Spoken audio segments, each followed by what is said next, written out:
Welcome in, everybody. Welcome in. I'm here with my good boy Keyan from the streams. He's a loyal chatter in the streams. Great Final Fantasy VII fan. We both have a lot of knowledge in the situation, and we're just going over a few theories of Final Fantasy VII Part 3 and trying to crack the code of what the hell is going on in Rebirth.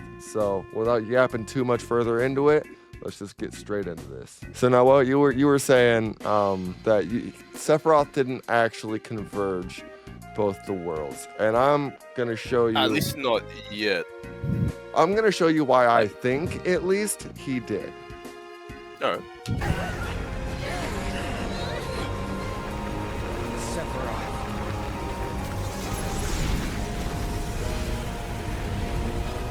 So he absorbs the media right here, which is the second time he's done this, by the way. I don't know why, and every time they see Sephiroth in front of the media like this, he absorbs it. It really throws me off. Like, in fairness, the first time it was more like a projection of things to come. Yeah, rather than it like actually being done in the moment, you know? Yeah, but why do it every time he like shows up in a big scene like this? Like, he always shows up with a meteor behind him. This is the second time he's done this, and every time he absorbs it, and like it gives him this big purple aura. He slices it off with his Masamune, and then like he does his big monologue. And I don't understand why. I mean, like, obviously, like it's like a projection of like things to come. Or it could just be like a representation of him gaining the power of meteor or something like that. And it also makes me wonder, is he just going to summon the meteor to absorb it, to get the power from it? Or is he going to summon it to destroy the planet? Based on the imagery, I would say he's summoning it to gain the power, because I feel like ultimately his plan is to cause despair into like each of these worlds. Shall I give you despair? And then when he converges them, the large quantity of despair altogether is going to give him such a surplus of power that he didn't have before. That is what's truly going to get him to end everything. Well, that's the thing, is that he's trying to converge all the worlds so that he can pain, fear, discord, all the bad vibes into each world, so that he can harness the energies from that into the planet and like soak up that energy to become the omni god that Sephiroth is trying to become. Because we kind of get from the Ever Crisis story a little bit of why Sephiroth wants to go through with his plans like this. And from what I've gathered, is because he doesn't like the way the world works. And I know if anybody's listening to this, you probably heard Maximilian dude talk about the exact same thing, but it's true. We get it from Ever Crisis. He doesn't like the way the world works. You die, you get put back into the live stream, you get reborn from the live stream. If you're not from this planet, you get rejected from the planet. He doesn't like the way the system works. So I think he's trying to change that. He's trying to destroy the live stream and gain the power just over want the to throw planet. this randomly out there. Do you think like he has quote unquote good intentions, but it's just going about it the wrong way? Like Thanos? Yeah, something along those lines. Yeah, like he thinks he's doing a good deed, but he's doing it in all the worst possible ways. Because I think it's like you also have to remember with Sephiroth, he's never had a normal say life. He's always been a subject, an experiment, you know, Of Shinra. of Shinra and Hojo. Like, he's been lied to his entire life about his mother. Like, I don't know if we ever get the information or like a scene or part of any of the games that actually tells us that he knows that Lucretia is his mom instead of Genova. I don't believe we've ever had any information of that. Because like in Ever Crisis, he carries around a picture of Lucretia, but he keeps telling people this is my mother Genova, because Hojo always told him that's your mother, Genova. Your mother is Genova. That's her name. And like he picked up a picture of his mom, but like he also knows who his mom is because when he was like training to be the world's best soldier with Hojo and going through the experiments, his mom would be there and be like, "Oh, don't push him so hard, you know, he's just a kid." And his mom would be there to like kind of talk him up, and his mom was the only person who was ever like really nice or caring or loving towards him. So like he understands who his mom is. I just don't know if he knows like her name because I he think keeps he knows calling that her her Genova. true name is Lucretia, but And most even likely he just knows what she looks like, and because Hojo just told him that her name is Genova. because even in this, like he believes the Genova that was captured in or like laying dormant. I don't know if Genova can become captured because it's fucking Genova. It laid waste to an entire race of the Cetras. The Shinra ain't gonna have shit on Genova. So it really makes me question why Shinra has Genova like encapsulated, because it laid waste to fucking thousands, if not millions of people.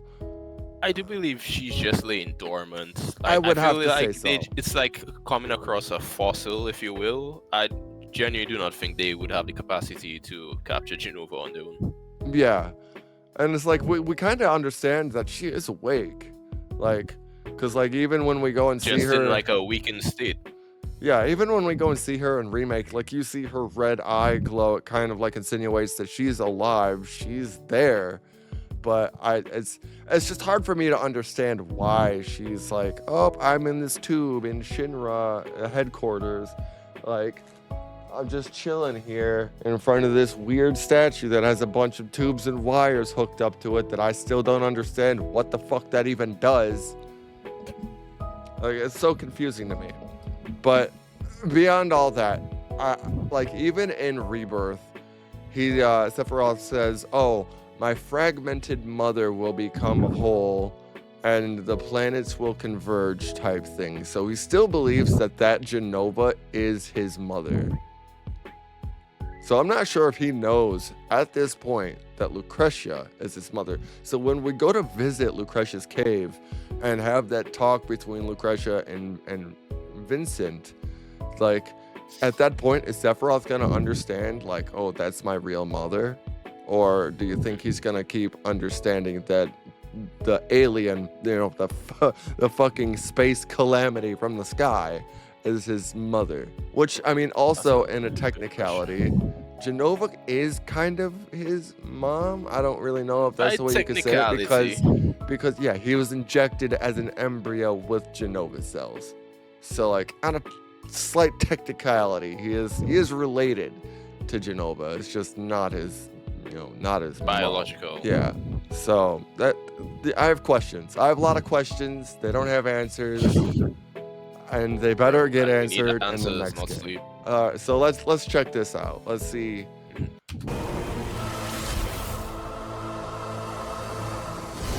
And then he cuts off the aura. There's like live streams floating up in the air. Or if that's just water. I think that's just water. Live stream is usually depicted as green. Yeah, it does look like It's just water. upon us. It says it's upon us. When world And right here, you see like where the rainbow is coming down between the two clouds. merge, Keep an eye on that. when spite and sorrow are harvested to feed the planet. Live stream comes down, and he turns the live stream into that black goop. You see, Like akin to the geostigma. kind of like in the books. There's, I think it's the Maiden Who Travels the Planet. There are two chapters. One's called Livestream White and Livestream Black. And it's I have read that, but to this day, I don't think anyone has confirmed if that's canon. I think in this, in this specific remake, it will be canon because like they're bringing together all of the books, all of the games, all of the stuff. Like they wanted the collection, the compilation of Final Fantasy VII to be encapsulated in this game. Like they're throwing Advent Children music into this game. We see Leslie, Kyrie, all sorts of characters Cisne. from the books. Cisne is from Crisis Core. We have Oh, no, Zack I from meant, Crisis like, Core. the compilation in general. Yeah, you're right.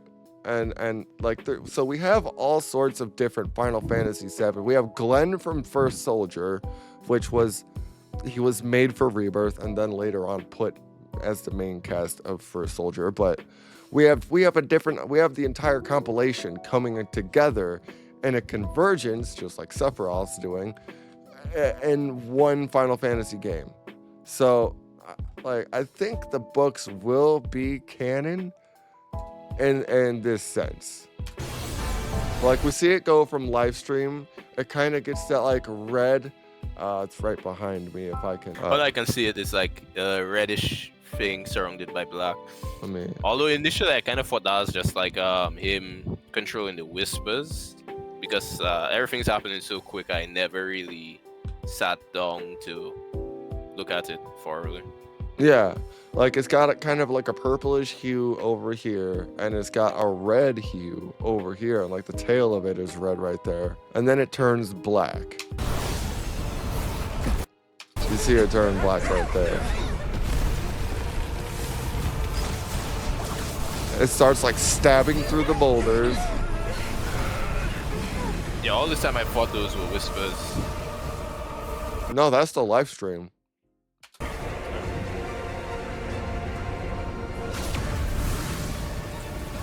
Wait, could you rewind that just for a second? Yeah. Like, could you slow down the timer as well? Oh, can I slow it down? Slow down the speed. I just want to confirm that's a wing he has. Yeah. I don't... Remember, Sephiroth isn't supposed to have a wing yet. He's not, but he does. He has one in Remake too, when we fight him in Remake. Yeah, but that's what I'm saying. Like, I remember how I said that I feel like each time we saw Sephiroth with a wing, that was like the Omni Sephiroth. Oh, So then- shit. Oh, shit. As I just saw the wing now, it's like, wait a minute, this isn't Genova. Or at least in my mind, based on what I thought of. Because when it's Genova moments, like, we know it's definitely Genova. No, I think this Never is a wing Omni is inside. Sephiroth, because this is the Sephiroth who's like doing the convergence of the world. This is Would make sense Sephiroth what he said a while from the ago, too. future. Like, this Well, is technically not future, but OG timeline. well, no, that would be from the future because he understands what happens, and oh no, shit, he's got a wing for sure. You see it like the ridges right down here. Yeah, like, I never noticed that. Because I remember when this cutscene started, he did not have a wing.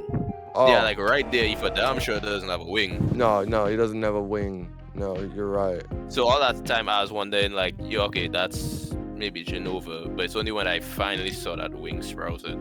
Okay, so hold on. I want to go back to this scene right here, a little bit earlier. Do you think that is what caused the rift in the sky? This part right here? I don't know. I'm not entirely sure. I think us defying fate and destroying like the Harbinger, like the big one at the end of Remake, is what caused that. Because like at the end of the game, like the scene that the dialogue that they changed for Aerith, when she's like, "Oh, I miss it, the steel sky." I miss it. The steel sky. The steel sky, but then they changed that to the sky, I don't like it. The sky. I don't like it. Or something like that. Like she was seeing the rift the physically entire looking time. up, and she's like, I don't fucking like that. Like she sees the tear in the sky. It wasn't meant to be like what's the word? That she What, just like doesn't like the look metaphorical. of the sky. It's physically like she doesn't like that shit. It's scary. I never thought of that.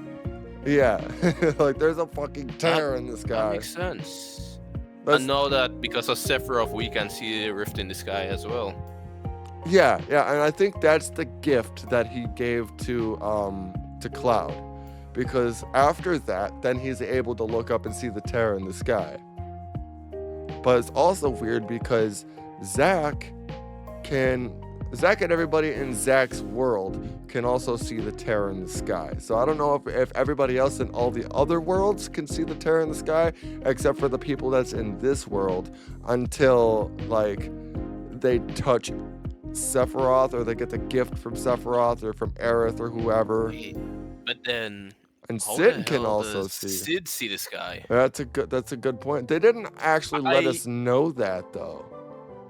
Although it is confirmed to be in the data mining, I think what's happening is that they're saving. Because remember, he was asking about Ilfalna, which suggests that he has some past with her. So I feel like through transit of Ilfalna from I think we're gonna get that explanation in part 3. But I feel that through Ilfalna is the reason why he can see the tear in the sky now. That could be a good point. I feel like it was confirmed it's in the data mine. Oh shit! No, that's it. It's that just is being saved for part 3. Wait, I think he also touched Aerith. Yes, because he knew her as a child. Well, not that, maybe because when like a baby when we were at the temple, he's like, "Oh, don't get me wrong, I'll be here. You're gonna need a ride back." Don't misunderstand. You'll need a way home. So when you're ready, I'll be here. Type shit. Oh, you're right. Yeah, and he like touched her on the shoulder or something. But then something I'm thinking of, like, you remember how earlier I said that I feel like the reason why Cloud gets these future, I guess, visions of what's, I don't know what to call it anymore. The little simply because Aerith Genova grabbed him. headaches. Yeah, let's just call it that. Yeah. Is because Aerith grabbed him in the beginning of Remake. As soon as she grabbed him. Why wasn't he able to see the sky all this time until Sephiroth's intervention? Well, that's a good point. I was gonna say he couldn't see the terror in the sky then when she first touched him because it wasn't there. Like I said, it wasn't there until we defeated Fate. But the fact that afterwards, even when you leave Midgard, she looks up and she sees the sky and she's like, I don't like that shit. I don't know if Cloud just didn't know. I think they literally show Cloud looking up. So I understand what you mean, like, because he did look up, but I guess because we didn't break Fate, defy Fate in the moment, he couldn't see it. No, we did. Whereas though. we had already defied Fate, and since it touched her, he could now see it too. I'm not entirely sure. I don't think Cloud would have been able to see the rift in the sky until he got the gift from Sephiroth. Because I think the gift from Sephiroth was the ability to see reality for what it is. But then that's crazy because he's not seeing reality for what it is. Yeah. No, I mean, like, this game has all sorts of fucking loopholes and like. Bruh, part 3 is gonna blow all minds. Dude, it really is. Part 3 is gonna be insane. And also think about this too. This game was all traversing the world. It's a love letter to the world, making us fall in love with the world, getting us known. It's all about its characters. This game loves its fucking characters.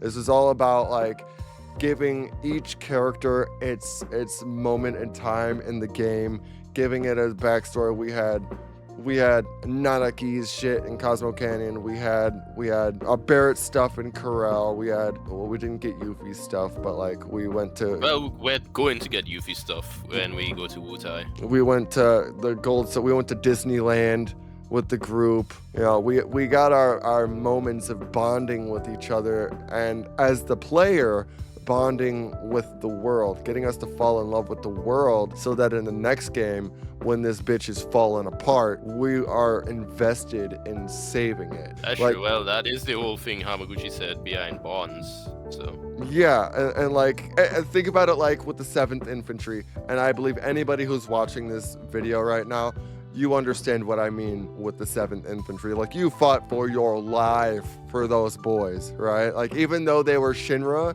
even though they were soldiers, and normally those would be people that we fight, we kill. In the OG, they're dead.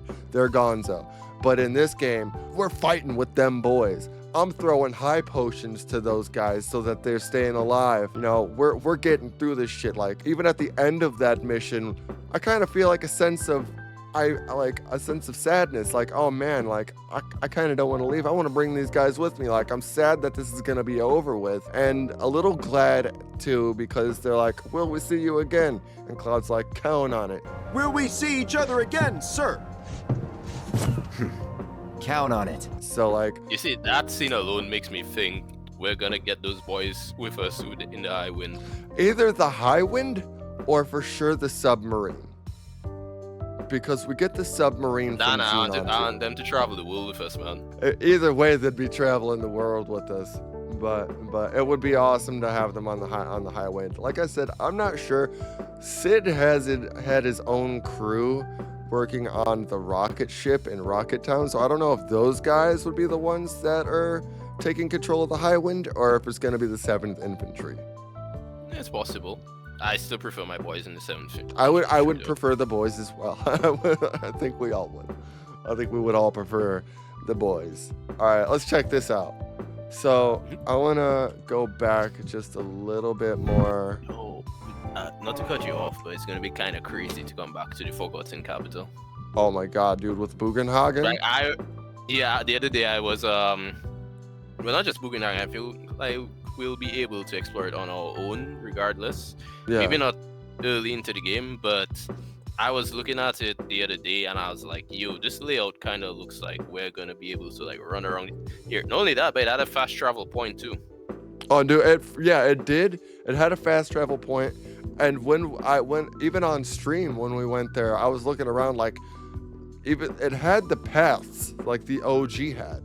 Like, you could run around like through the sides, and like it had those like shell ground paths that you can explore through, and like there are like little conch shell like buildings that you could that had openings to them that you could explore.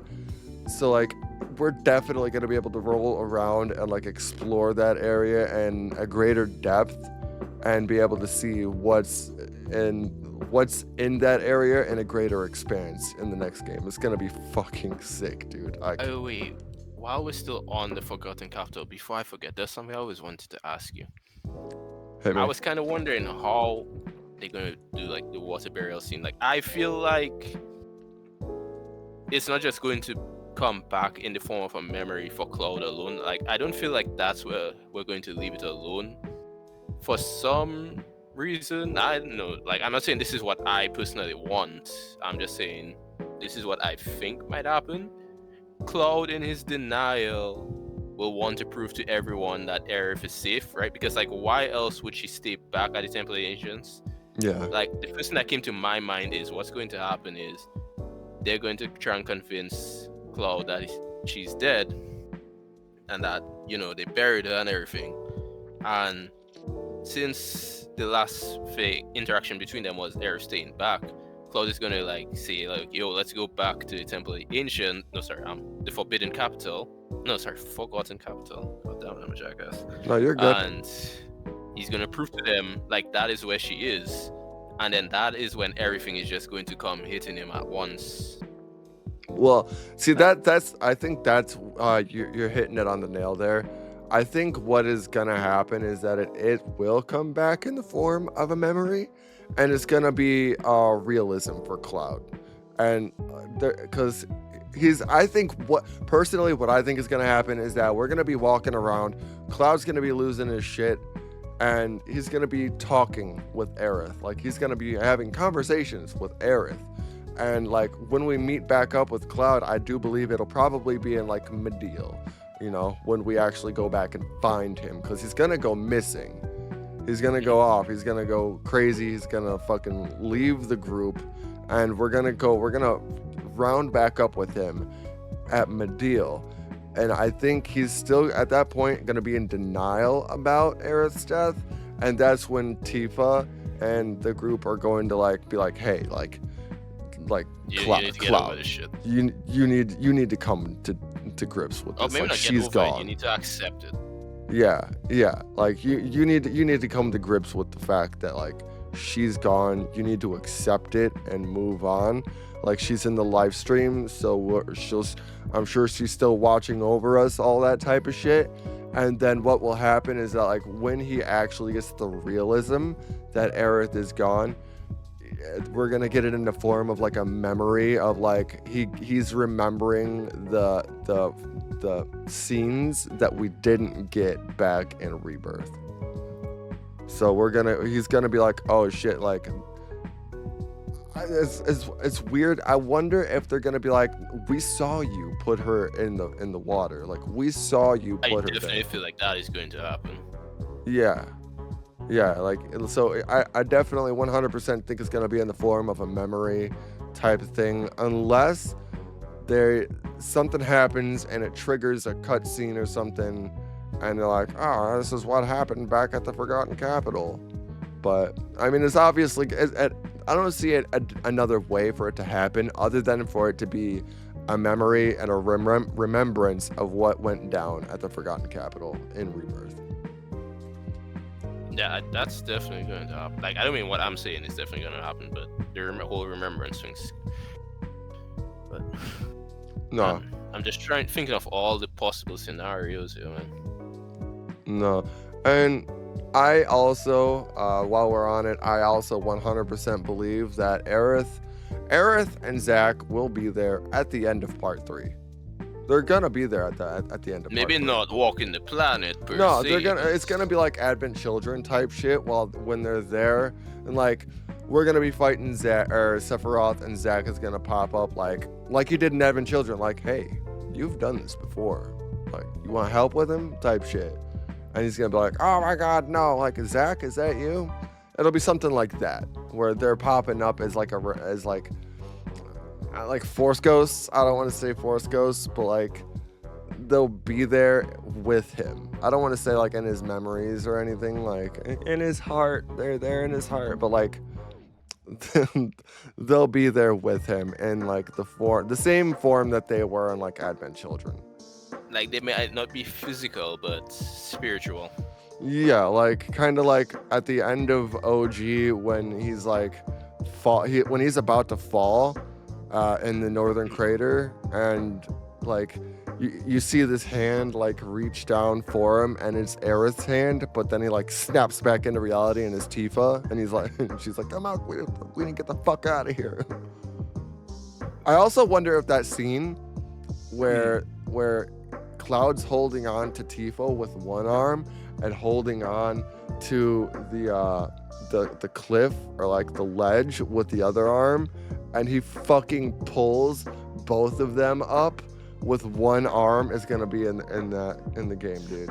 I hope so. I feel like it would be. I hope so. That was such a thing huge is, fucking scene for me. As someone who's actually done that shit, like, I mean, I wasn't hanging off no damn cliff.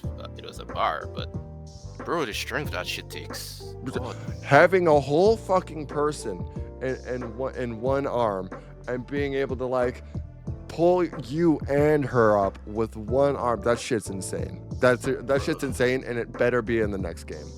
Bro, most people can't even do a pull up. Imagine. Yeah, that's what I'm saying. That's what I'm saying. The amount of arm strength you have to have. Cloud is a monster, dude. All right. I need to up on that Mako. Yeah, it's all the Mako poisoning. All right, let's check this out. Yeah, with it. Oh, I think it's still in the slowed down speed. Oh, it 100% is. And all right, so we're gonna keep it like this. The clouds are kind of going apart. It's upon us. But wait, pause right there, right? That is what kind of gives me some speculation that maybe they didn't converge as of yet, because upon us is a bit vague.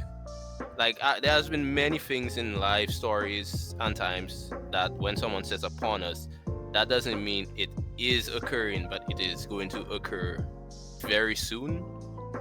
I think also gives me some cause for like maybe it's not entirely converged as of yet. it is vague when he says it's upon us, as in like it's gonna happen soon type thing, but it's upon us can also mean it's happening right now. Yeah, it is happening. But that's what I'm saying. Like, that kind of gives me some cause for like maybe it hasn't converged as of yet. I'm still in full belief that Oh, no, he right here. I'm not saying no, but I'm just saying like No, it's good to have that is why I'm speculation. kind of in two minds of it. Yeah, it's good to have speculation of all possibilities, but I 100% believe this right here is the moment that two worlds can converge, or all the worlds converge. And I'm not entirely sure what the fuck is happening, but like this is the reunion, like he said, the reunion when worlds merge. This right here, I do believe, is his reunion. It's not the reunion where all Genova cells converge and they all meet up in the same spot, but it's where all the worlds combine. So like instead of having the Genova cells, this motherfucker is dabbling in the art of mixing and matching worlds together now, fucking different timelines. As he's saying that just got me thinking. Why exactly does he still need Cloud to bring him the black materia in this time? Like we're in agreement that this is Omni Sephiroth, right? It could be. I also don't think, because like it's hard to tell, because like obviously we still know that the real Sephiroth's body is encapsulated at the bottom of the northern crater, inside of like a Mako fucking iceberg. Like he's still but there. What I'm saying is, but this Sephiroth can exist outside of that one, is what I'm saying. It's hard to really understand. I can't confirm nor deny, because I would think none of us can. Well, no, actually, Omni Sephiroth would not be the Sephiroth that's in the Northern Crater, because if you think about it, there's a Sephiroth in the Northern Crater in every timeline. There's only one Sephiroth that is able to like merge between different worlds. Like the Omni Sephiroth is the one that is going around different timelines and slaughtering Aerith. So I think exactly. I think you're right. I think this is Omni Sephiroth right here. I think you're 100% right. But my thing is, since this man is so damn powerful already enough to converge worlds, why does he still need Cloud to bring him to give this timeline Sephiroth the black materia? Or is it what's going to happen is he's converging the worlds so that when this timeline's Cloud gives him the black materia, then he can in fact do what he planned to do. Since like everything is now congested together rather than separate. Well, I think it's so goddamn confusing when they mix in different timelines and different outcomes, and like, cause like obviously like they're putting it to a point where like, okay, well there's Sephiroth in this timeline, there's a Cloud in this timeline, there's Sephiroth in all the timelines, but like in another timeline, Sephiroth's the good guy and Cloud's the bad guy, and another timeline, Aerith is the bad guy. No, that kind of crap. And Aerith is the bad guy, and Sephiroth's the good guy, and Cloud is Aerith. Wait, just a moment, let me just adjust my headset. You're good. There we go. But like, I think he needs Cloud to bring him the black materia. It could just be story filler, too. I mean, like, it's kind of like a why didn't they ride the eagles to Mordor type thing. It could be, but however, based on things that they said and did in Remake and Rebirth, nothing makes me feel like they just say or do things just for the sake of doing them. You know, it all feels too damn intentional, down to the music they play in the background. I did just it's also too damn intentional. I did just think of something too. When they get to the black materia here at the Temple of the Ancients, right, and they get that black materia, it is a fake. So I think what he needed was Sephiroth to get the black materia as like a test dummy type thing, because he needed that black materia, which was hard enough to get. It was the beacon to show him where the real black materia was, in a different world. Because like Holy, they went to a different world, dream, whatever Aerith did, and gave Cloud, because the Holy in this world was emptied out by the Whispers. So she took Cloud into her dream and gave him a Holy that was all filled up, and then sent him back on his way with a physical copy of Holy in his hand. And then like she met back up with him, which that was Omni Aerith as well, met back up with him in the Sleeping Forest, and like took it back. That's something that Yeah, she took it back. Why is Holy empty again at the end of the game? Because she took that Holy that she gave him in a different timeline and pushed him back into this timeline. She met him back in the Sleeping Forest in this timeline and took that Holy that she gave him back. So the Holy that he has at the end of the game is still just the orb that like I think he tried to give it to her, and she was like, you need to keep that. Like, I can't remember if there's a scene that she says that. I might just be remembering things wrong, but I'm pretty sure she said, oh, well, no, you hold on to that one, right? And so he's got it in his pocket next to the black materia also, like, which that's still a huge question that I have. Why does he have the black materia at the end of the game? Because it could have been in Sephiroth's hand. It also could be that Sephiroth isn't powerful enough yet, or have his physical body in this timeline to actually be able to wield that black materia. Because also remember, you have to have enough spiritual energy to be able to use the black materia. Even in the OG, you needed that. You would have to be in like the Promised Land to be able to use the black materia. You need somewhere that has enough life stream Mako to be able to use the black materia. So it could be something of like he's using Cloud as a puppet to bring him the black materia to his body in the Northern Crater, because the Northern Crater probably is a wound in the planet, so it also has a lot of life stream inside of it, a lot of Mako. Makes sense. Is what I'm. I think is that what I'm in thinking. the original, that's where the weapons. Well, one of the weapons came from, right? That's where all the weapons came from. Oh shit. Well, then, yeah, that definitely has a shitload of like energy. And like he's encapsulated in Mako. Like, so I mean, technically it's got a fuckload of Mako. It's just frozen. But I think that's my theory, is that he's not strong enough in this form that he has to wield the black materia until he gets his physical body in this realm to be able to use the black materia. Until then, he's just using visions, little Genova visions to fuck with Cloud and to show him, hey, this is what's gonna happen. Like, it's gonna happen. It's gonna happen.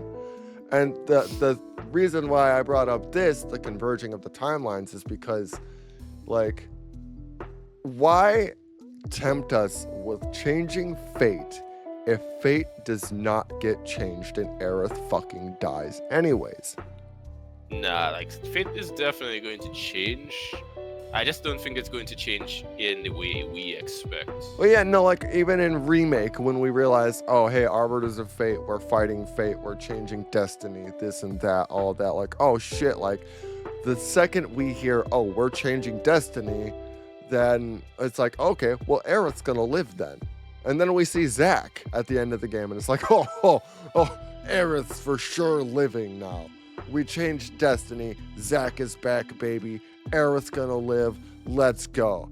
Type shit. I think I have to say, I think like anyone who wanted Aerith to live, which granted, don't get me wrong, like I'll be the first to admit I did, or do, whichever one. This guy This right is here. that we kind of thought of fate relating to Aerith instead of like the fate of the planet itself, so we kind of set our own self up for disappointment there. Granted, it could still be Aerith in some way. Well, and the thing is too, is that we'll get a lot more detailed information once the novel Dear Destiny comes out. Once So when is that coming out? Once the novel Dear Destiny comes out, because that is written for, what was it? A Tale of Two Pasts was written for remake. Dear Destiny is going to be written for Rebirth. And when is that coming out? Let's take a look. Let's take a looky-loo. I wonder if they'll do a third book for when Part 3 comes out. I think they will. I think they will. FF7. I'm having issues with my A key. January 30th, 2026. Set to release in Japan, January 30th, 2026, with an English release anticipated later. What the hell am I supposed to do with later? So what it is Dear Destiny is a new Final Fantasy VII novel by Kazushige Nojima, a sequel to Traces of Two Pasts, focusing on Tifa, Aerith, and Cloud's backstories before Rebirth, exploring their fate, their intertwined lives, and Cloud's Shinra soldier days. It delves into Aerith's perspective after Zack's departure and Tifa's martial arts yoga. Ooh, yoga with Tifa. Oh, I think we're all gonna be down for that one. Oh, Maybe. I'm a degenerate. I'm a degenerate. All right, linking to the events of the Final Fantasy VII Remake trilogy, with fans speculating on themes of destiny and romance. All right. Wait, it actually says romance? It does say romance. Boy. Yeah, I'm definitely not looking for the online discourse on that book then. Yeah, there's gonna be a lot of smut. No, not even that. Like, no, smut will always be a thing. But how would I put this? I'm trying.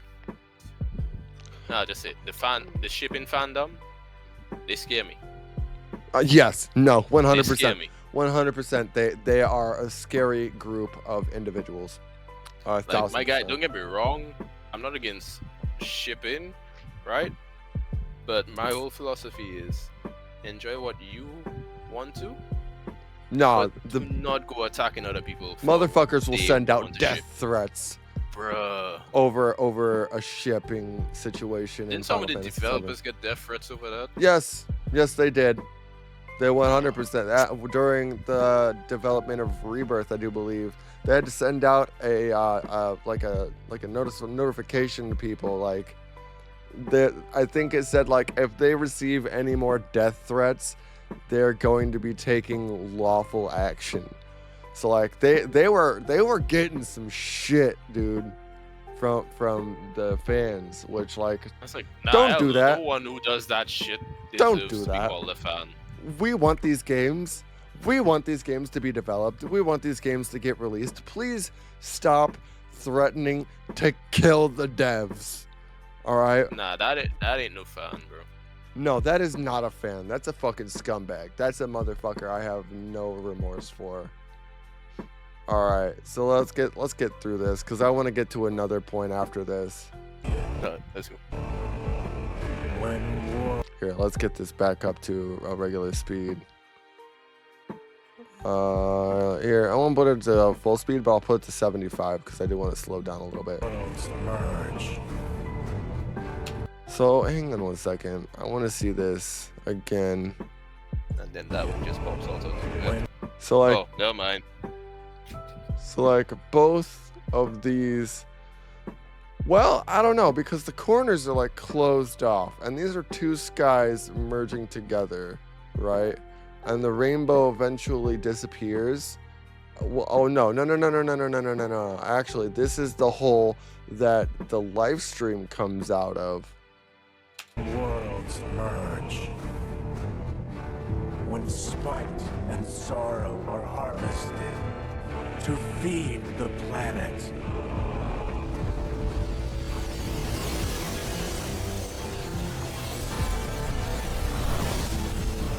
And that's when it turns into the black live stream.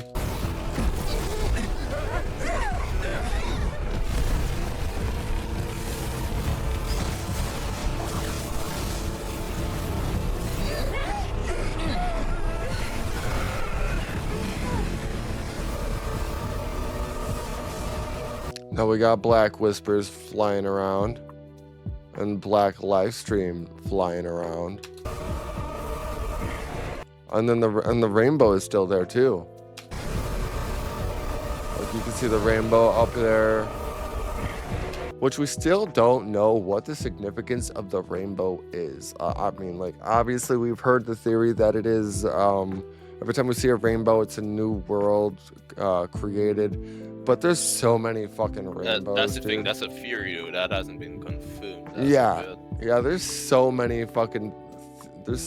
rainbows in the game. Don't get me wrong. It has some merit to it, but It's definitely got like, it's got a purpose. We just don't know what it is yet. It has not been confirmed by the devs what the fuck it is. But they also put a lot of fucking rainbows in this game. It's got some sort of significance. It's just that's like the one thing nobody's cracked. Remake had rainbows. Yeah, it's the one thing that nobody's cracked. We don't know what it is. Sephiroth's got his purple aura back. And now he's got his wing. So he exploded, his wing came out. Yeah, we can see the feathers falling down.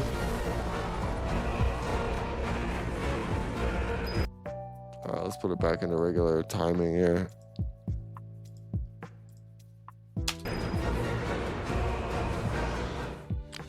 So it was right there at that timing, I guess that's the end of the video. It was right there at that timing that the convergence happened. At least that is my belief right there.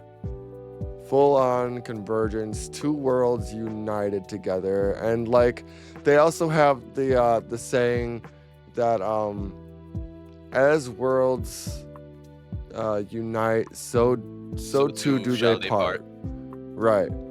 So, wait, but that's so confusing, because if he wants to unite them together, then why would he say that for them to part? And then Zack at the end says, but who's to say they can't unite again? So did he divide two worlds? Or did he converge? I feel like the worlds? moment Converge he means separated to bring Cloud together. and Zack was him dividing the worlds in a way. That's so Because remember that confusing. Zack and Cloud not supposed to be in that world together. Because the only way for Cloud to be in that moment would be for Zack to have died in that timeline. Sephiroth gets the black materia. Oh, what was the other thing we were going to talk about? We were talking about it before. Like, bro, we went over several things before you even started recording. We did. We went over many things. Oh, yeah. Yeah, that's what I was going to say. The VGAs. So, well, what was the video? We'll go through Curious Corduroys. You watch him too? Oh, dude, I love Curious Corduroy.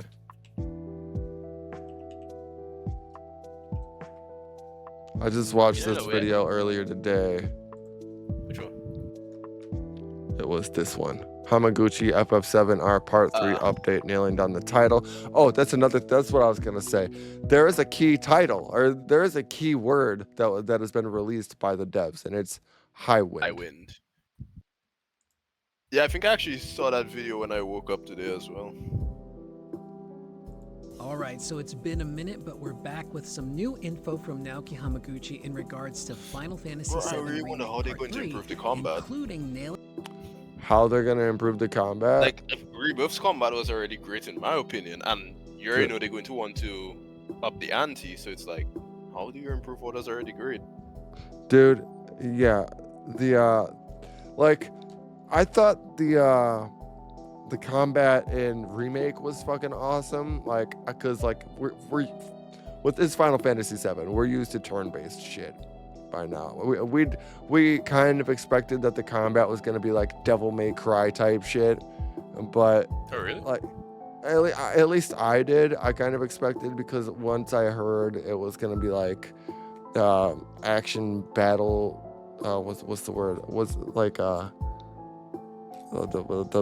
battle. Yeah, hack and slash, I think. Sequence. Yeah, kind of like a hack and slash, but we're used to like Final Fantasy is being turn-based, but like also after 10, we broke out of the turn-based thing. So I kind of knew it was gonna be like a free battle system type thing. But like I thought, like when I played Remake, I thought the battle system was smooth. I'm like, oh my god, this is so smooth. It's so reactive. It's great. I'll be honest, I went into Remake not really looking at interviews, trailers, or anything. So I didn't really know what to expect. I honestly thought it was going to be like the OG way of doing combat. Yeah. So when I saw how they changed it, I was surprised. Like, don't get me wrong, I did not dislike it. I'm a person that can play either or. So, Yeah.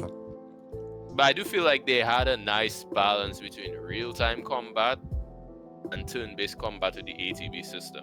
No, I loved it. I loved the way they kind of mixed them together, and they even gave us like the slow-mo action mode. So like it slows down the gameplay when you're in the menu, trying to like go through the menu and see like what action you're gonna pick. I love that shit. They did such a good job with actually like devising a little bit of both in the same battle system. But like kind of use that slowdown to cheat and get perfect blocks. yeah, that's true. But like going from Remake into Rebirth was like fucking butter, dude. It was so satisfying going from like, because like obviously like us fans of the Remake trilogy, when we knew like, oh, what was it, February 4th, 2024 was when it dropped. No, it's February 29th. Oh, it was 29th. Yeah. February 29th, 2024. Like the beginning of the month, we were playing Remake. Like we were getting ourselves hyped up. We were getting ready for, I don't know about you, but I'm sure many other Final Fantasy VII fans that were waiting for Rebirth to drop were doing the exact same thing, getting ourselves in the mindset of like, oh, hey, this is a refresher. This is what happened in Remake. The questions that were fresh in our mind that we had when we first played the fucking game. And now, like going from Remake into Rebirth, it was so satisfying. Being able to go through like the aerial combo with Cloud was so fucking good, dude. Not like, I will not lie to you. The only complaint I had about Remake's combat system, well, I'm talking before the intermission DLC, is that if you were using Cloud, the air combat sucked. Air Even combat Tifa, was even not though good. it was easier for her, you could still tell it was a bit limited. Yeah. And to see how they did the air combat in Rebirth, I was like, yep. Yeah, no, That's how you do it. in Rebirth you can keep him in the air the entire fight. But no. In Remake, I actually did this whole cheat thing. Like, it's not an actual cheat, but it's more like a game mechanic exploitation. You can actually permanently keep Yuffie in the air. So like, what if you throw the shuriken, then you retrieve it. Then what I would do is I'd hit the attack button 2 or 3 times, throw the shuriken again, attack twice, 3 times again, retrieve, throw it again, and if you keep repeating that, Yuffie will never touch the ground. Crack the code, buddy. You cracked the code. Like, that's how I beat the secrets. But like, there's a few things that I did like about Remake more than I liked about Rebirth, like the folio system. The weapons upgrade system in Remake, I personally liked a lot more than I liked the folio system. It was hard as fuck to get AP to actually, it's like the Ffviir grid. You can't unlock the entire fucking thing, which kind of pisses me off that you have to go off and grind in order to get the very last limit breaks. Like to get the finishing touch for Cloud, you have to go out and grind for AP. And it comes, it's such a slow trickle in for the AP. Like, cause you have to get it within like regional data and like the regional quests. You can't get it through like VR battles, which we get 1,000 of, that you would think, oh hey, we finished the VR battles, we get AP. No. Nope. No. And that's one thing that I didn't really like. Honestly, like there was the weapons upgrade system. Oh, there was another thing I was gonna say I liked a little bit more than Rebirth. I can't remember what it was though. Sorry, not main menus, but definitely user interface for me. Listen, like I know it's a nitpicky thing, but I definitely prefer the menus in Remake over Rebirth. I remember what it was. It was Punisher mode. Remake's Punisher. Yeah, that felt so much better in Remake. Yeah, Remake's Punisher mode.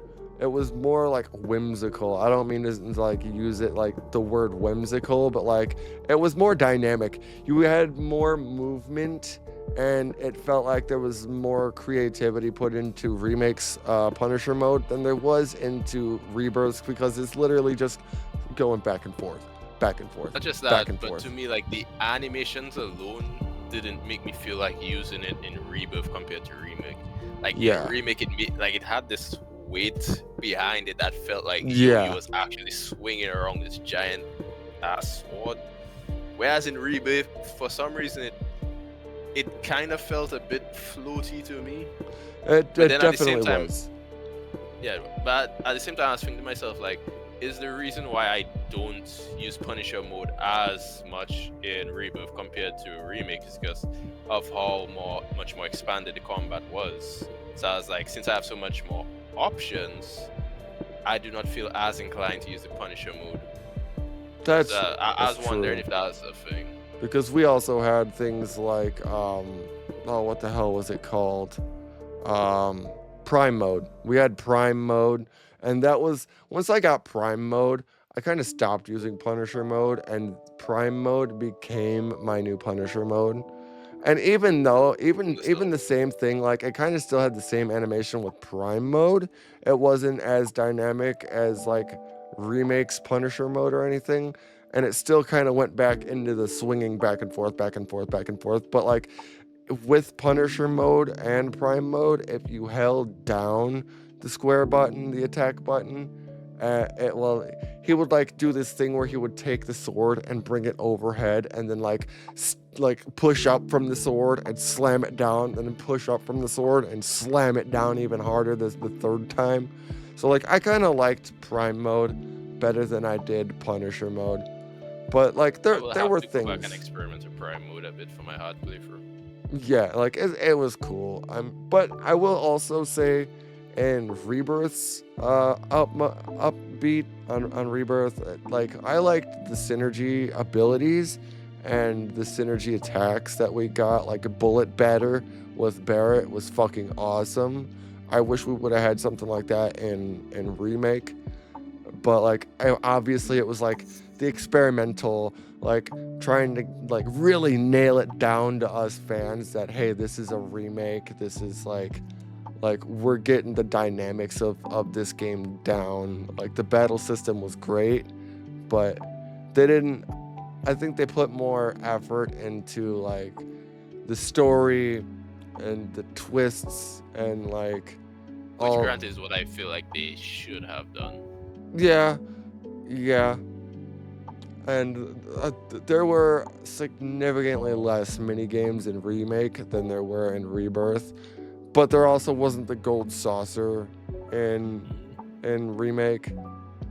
But like, and the fact that it was only in Midgar for Remake, there you couldn't like run around and find Moogle houses and Although, as you said that reminds me of something. Like, this isn't like detracting from Rebirth whatsoever. This is more like a feeling of sometimes you feel like this and you feel like that. But for me, there are times where I feel like I prefer the more streamlined way of remake storytelling, or rather just gameplay overall, as opposed to the open world of Rebirth. But then there are times I like the open world more than the linear aspect of Remake. oh yeah, It's more of like what I feel for in the moment. Remake, it was definitely kind of It was kind of dull after a little while because it was like people like to call it the hallway simulator, and I agree with them because like you don't get to stretch your arms out. You can't stretch your arms out in that game. It's you get one path or the other, or like you're going straight or backwards. The only place you could really grind for XP was like under the expressway, and like what was it called? Where you had to go and clear out the monsters by what the fuck was that place called? It's been so long since I've played Remake. The factory. Yeah, it's I can't I'd say you remember. couldn't even really grind there because the amount of XP you was getting. Yeah, there was only like what 7 monsters in there, so you'd have to go back out, come back in, go back out. That was a pain in Once the you ass. start your like hard mode playthrough, you level up like nothing. Well, yeah, that's hard mode playthrough though. Although granted, my normal / dynamic difficulty playthrough, I never had an issue with my level.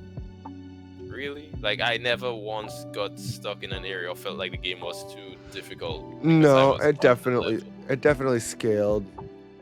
The difficulty scaled to the level that you were.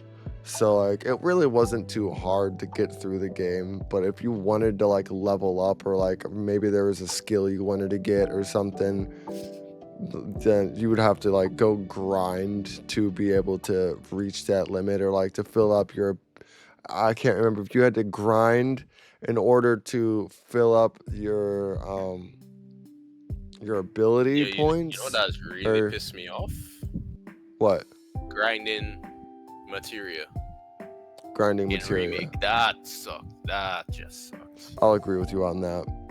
I'll agree. It was very limited. It was very linear. And I mean, like, I love Remake, but being stuck in Midgar for 4 years while we're waiting for the open world, I've had my fill. Like, don't get me wrong, I still have my moments where I'm like, I kind of miss Wall Market.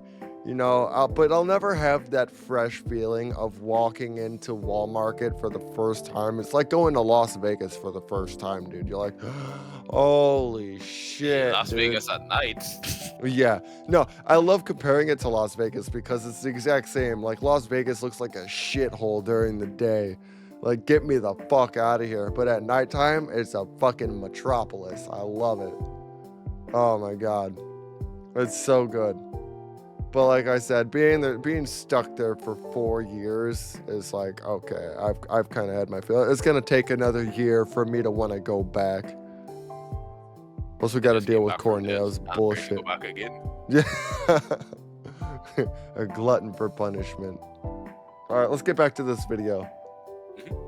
Down the name of the game and the gameplay experience pretty much being complete. So, let's talk about it. Nailing down the name of the game and the gameplay experience pretty much being complete. Oh dear God. And you know they already mentioned in an interview that they have the idea for the ending already nailed down. Like, Wait, I think they it was already have the idea? Yeah. Like, I think they said in an interview before, like a couple months ago, I think Hamaguchi, I can't remember if it was Hamaguchi or the person who writes the story. I think that's Nomura. No, it wasn't Nomura because they brought the idea to Nomura. I thought it was Nomura who brought the idea to Hamaguchi. Let me see something. Let me see. Hold I on. could have sworn like it was during last year. Hamaguchi said in an interview that Nomura like brought him. We're gonna segue off of that video for 1 second because they said something like, oh, we had the idea, we brought it to Nomura as like a finality, like, hey, like, is this good? And they said something like, they said, we really like what we're doing for the ending and we think the players will really enjoy it too. Hamaguchi Talks Remake Part 3 ending, it says everyone will love it, also open to an FF7 anime. Dashing David, okay. R2 Weird are back, of course, talking about FF7. We have a couple of bits When of was this? info This coming out was a of month the Brazil ago. Game Show with our boy Naoki Hamaguchi. Discussing the ending of 7 Remake Part 3 and also the potential of an FF7 anime. So as for an FF7 anime, we Technically, we already have one, which is what he might be saying right now. do have that already with The Last Order. That's something Yeah. that does exist within the compilation. We've seen Last animated Order. FF7 before. So that wouldn't be unheard of. Now, The Last Oh, Order God. is a bit controversial. It's been a long time since I've watched it, but I know people didn't like aspects of it, especially like the Sephiroth cloud altercation at like Mount Nebel reactor, right? Him jumping into the Mako as opposed to Cloud actually throwing him in there. It's always been such a weird change to me because you have the original FF7 that shows Cloud throwing Sephiroth into the Mako. That shit always looks funny to me. I love it, dude. Yeah, no, Last Order was fucked. Like, I was excited when I first saw Last Order, but now, like, putting it into perspective with the actual, and, like the actual moments of Final Fantasy VII, and then, like, going back to Last Order, I'm like, no, it really doesn't make any fucking sense here. And then, years later, we get The Last Order in, like, 2005, I believe. And they change it to where Sephiroth himself just jumps in there. Yeah. Let's go to the promised land together.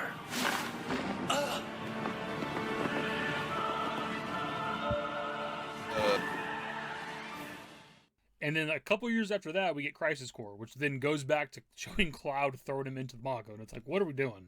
Why do we even do that? What was the point of this? Yeah, there was really no point.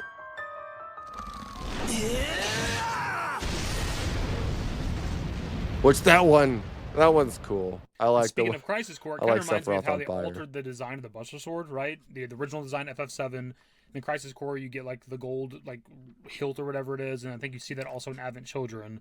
And then we get to the remake stuff these days, and they've changed it back to how it's supposed to look. And with the re-release of Crisis Core, with Crisis Core Just Union, a quick they pause changed the here, Buster Sword to if look you like it's will. supposed to, and it's like, what the fuck? What's up? Which Buster Sword do you prefer, design-wise? Which Buster Sword do I prefer? Yeah, because like in Crisis Core, it had the golden hilt, and remake is like just the kind of steel. I prefer the OG one. Like it just looking steel, and like nothing really standing out about it. Yeah, like I fell in love with the original Buster Sword. And like the Final Fantasy VII Buster Sword, not Crisis Core, not remake, not like I mean I Remake like is them kind all. of similar to it, to Yeah, the OG actually. yeah, but like I fell in love with the Final Fantasy VII, the 1997 Buster Sword. I loved it. I loved the that it's the comical aspect of like it's a fucking literally a 240-pound hunk of steel that Cloud's just whipping around like it's a fucking katana. I always loved that. So like and like don't get me wrong, I like the other models. Like I like the remake model. I like I don't really like I was never a big fan of the Crisis Core model. Something about the gold just feels like it does not belong. Yeah, and like the bottom part, I don't know what that part of the sword is called. It's like right above the handle, like the starting of the blade. It's like rounded out and it has this weird design on. I don't Yeah, I know. know what you mean. Yeah, Like, I just wasn't a fan of that. yeah. I didn't really like the Crisis Core one. Why change it? Why change All I something that's think not broken? Crisis Core Reunion uses the remake model of it. Yeah, I think he does. Put up a picture of that right over there. What are we doing? You already have like these iconic aspects of this games and stuff, and you're just like altering it for no reason over the years. Exactly. So, anyways, the anime thing, we had A&M TV post on Twitter saying our writer also met with Naoki Yamaguchi at BGS and even managed to get an autograph. Jose even asked him about a possible Final Fantasy VII anime, with the response being, "If they ask a lot, I'll do it." So yeah, it seems like Hamaguchi's at least open to the idea of that, the possibility of doing some sort of FF7 anime if the fan demand is there. It's also kind of a non-answer. The fan demand is there. If you have to say, we'll do it if the fan demand is there, It's like them saying, "Oh, we'll do a DLC if the fan demand is there." The fan demand is there. We want if it's Final Fantasy VII, we fucking want it. We've got Like, this before from doing them in the anything past Final about Fantasy kind of VII is other just printing aspects money. of FF7. Exactly. So, well, if the fan demand is there, we'll do it. I don't think it means anything. I've seen people quoting like when Shin Arc covered this piece of info and being, having their opinions and thoughts on the possibility and like referencing Last Order and things like that, right? And it's like, well, it doesn't mean there's going to be some sort of FF7 anime in the future. Like, I'm sure if there was enough demand for it, they would do it. But Shut your filthy whether or not mouth. there's They're gonna be do one, it. I don't know. There was a rumor like 4 years ago that we talked about on the channel about there possibly being an FF7 anime attached to Netflix. We actually haven't looked at this in a while, so we might as well read it again. Both of these projects. Fucking no! I do not want Netflix touching Final Fantasy. Hold on. Nope. Both of these projects will be directed by Nomura. The anime dedicated to Final Fantasy VII Remake will tell new stories that intertwine with the plot and events of the main game. The first section will be dedicated to the events that it will precede that it will precedes the story of Final Fantasy VII Remake, while the second section will be dedicated to the events that occur simultaneously with the events of the game, coming to the end and also anticipating something for the future. The anime dedicated to Final Fantasy VII Remake will tell new stories that intertwine with the plot and events of the main game. The first section will be dedicated to the events that it will precede the story of Final Fantasy VII Remake, while the second section will be dedicated to the events that occur simultaneously with the events of the game, coming to the end and also anticipating something for the future. And then they talk about a Kingdom Hearts anime. But speaking of that Kingdom Hearts anime, we did cover a rumor last year about the possibility of them working on a Kingdom Hearts movie or something at Disney, with possibly it being a blend of like CGI and live action. What do you think about a Kingdom Hearts movie? I'll be honest, I'm not a fan. I'm not a huge fan of it either. I don't know if I would like that.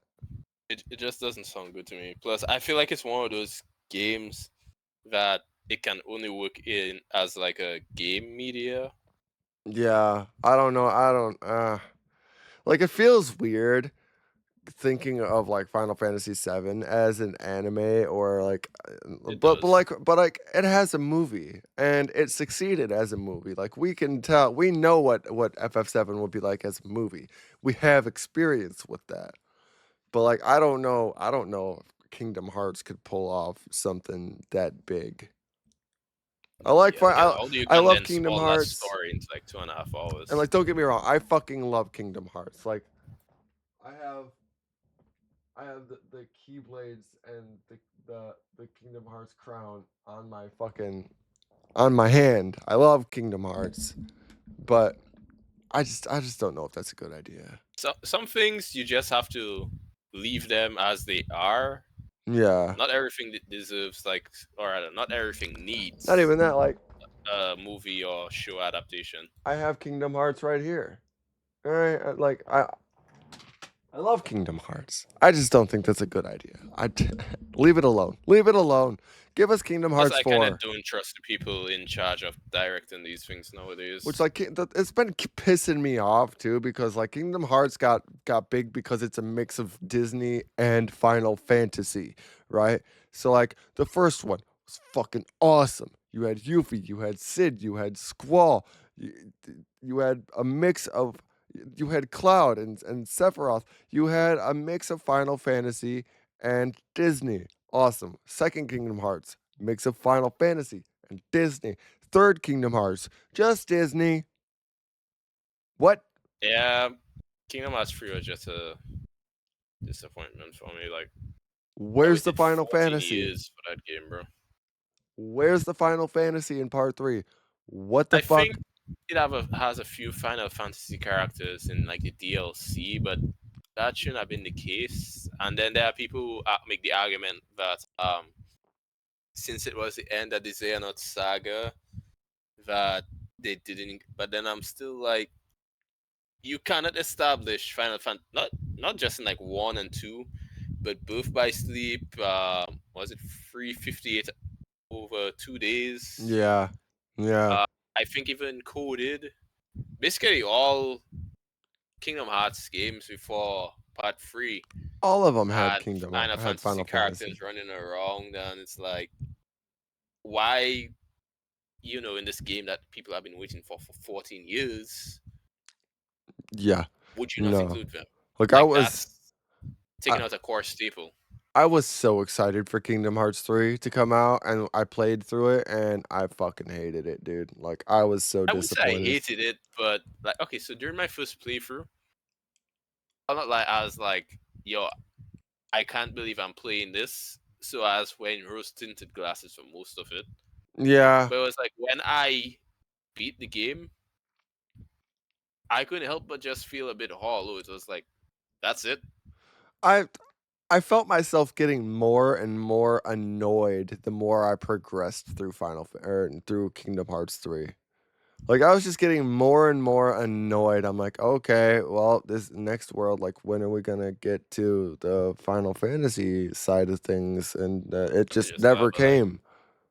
you want to know where I really got pissed off? Arendelle, the frozen world. Oh my fucking god! Yeah, I know. We had to listen to the entire song "Let It Go." Like I don't even care about that, but for me it was the level design. It was That terrible. was the most egregious thing for me. Like you're just running around in a frozen maze for most of it, and you're like, bro, what the hell? Yeah, it was not good. It was not good.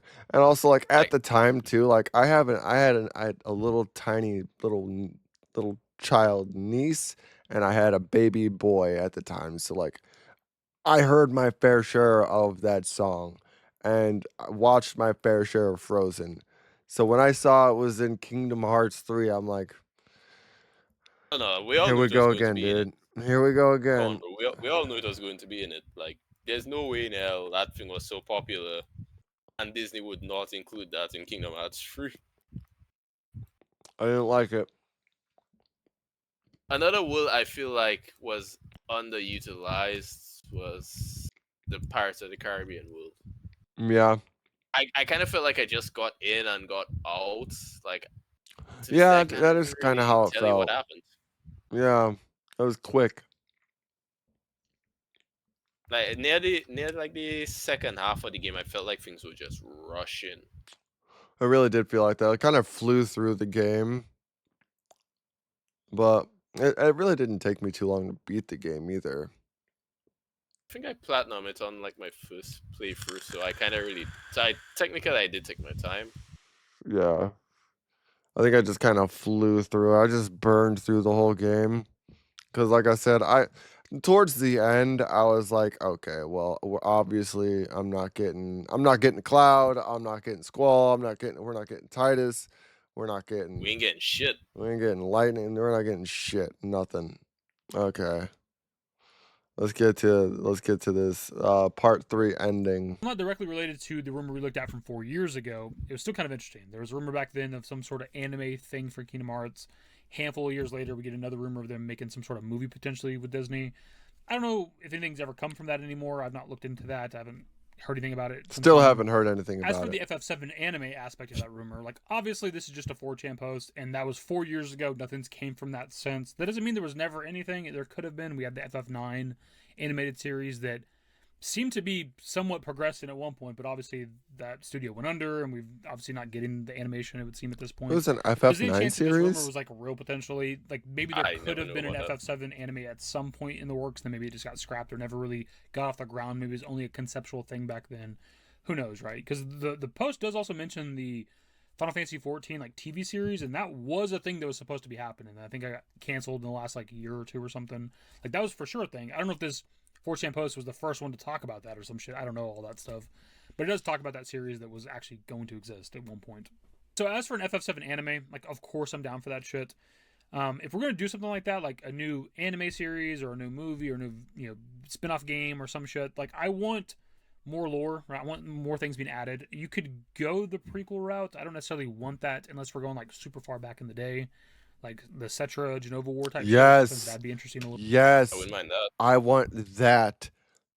That is what I want. Like, going back before Final Fantasy VII to like Crisis Core days with Zack and Jill and Genesis. All right, cool. That's I mean, awesome. it was cool, but not really necessary per se, in my opinion. No, like, it didn't. It added to the lore, but Like, It wasn't. and like It I wasn't wanted to know more about necessary, if Zack. you will. I wanted to know more about Zack because like we didn't get shit about Zack in Final Fantasy VII. We got the fact that like, True. oh, it wasn't Cloud there in Nibelheim, it was Zack, and I'm like, who the fuck is Zack? Bro, Zack So wasn't even really intended for FF7. No. But I think he only had like one unfinished artwork. Yeah. Yeah. And he only had what 2 scenes in the game, like, and one of them was hidden because you had to like Yep. actually do some shit to get to the truck scene to get Zack's death scene. Yeah. But like as a kid, my little tiny kid brain was like, "Oh, it's like Cloud but with black hair. That's cool. I like him more than I like Cloud. He's I'm pretty sure there are mysterious." still people thinking that to this day. Yeah, yeah. All right. A little bit. I feel like between Before Crisis and Crisis Core, and I guess a little bit of Last Order, we already got a good amount of like prequel stuff, things that happened prior to the events of FF7. Yeah. So I don't know that I necessarily want like that kind of prequel shit. Also, I guess the First Soldier stuff now and whatever. I also don't necessarily just want like a retelling of FF7 in anime form because like we can just play FF7. It's available on every goddamn platform, right? So I personally, if we're gonna add to the story, add to the compilation, whatever, to kind of go forward in time. For starters, we have 2 cliffhangers kind of up in the air still, right? The ending of Dirge of Cerberus, the secret ending with Genesis, of course, grabbing Vice's body. Why is Genesis's wings so much bigger than Sephiroth's? Look at that shit.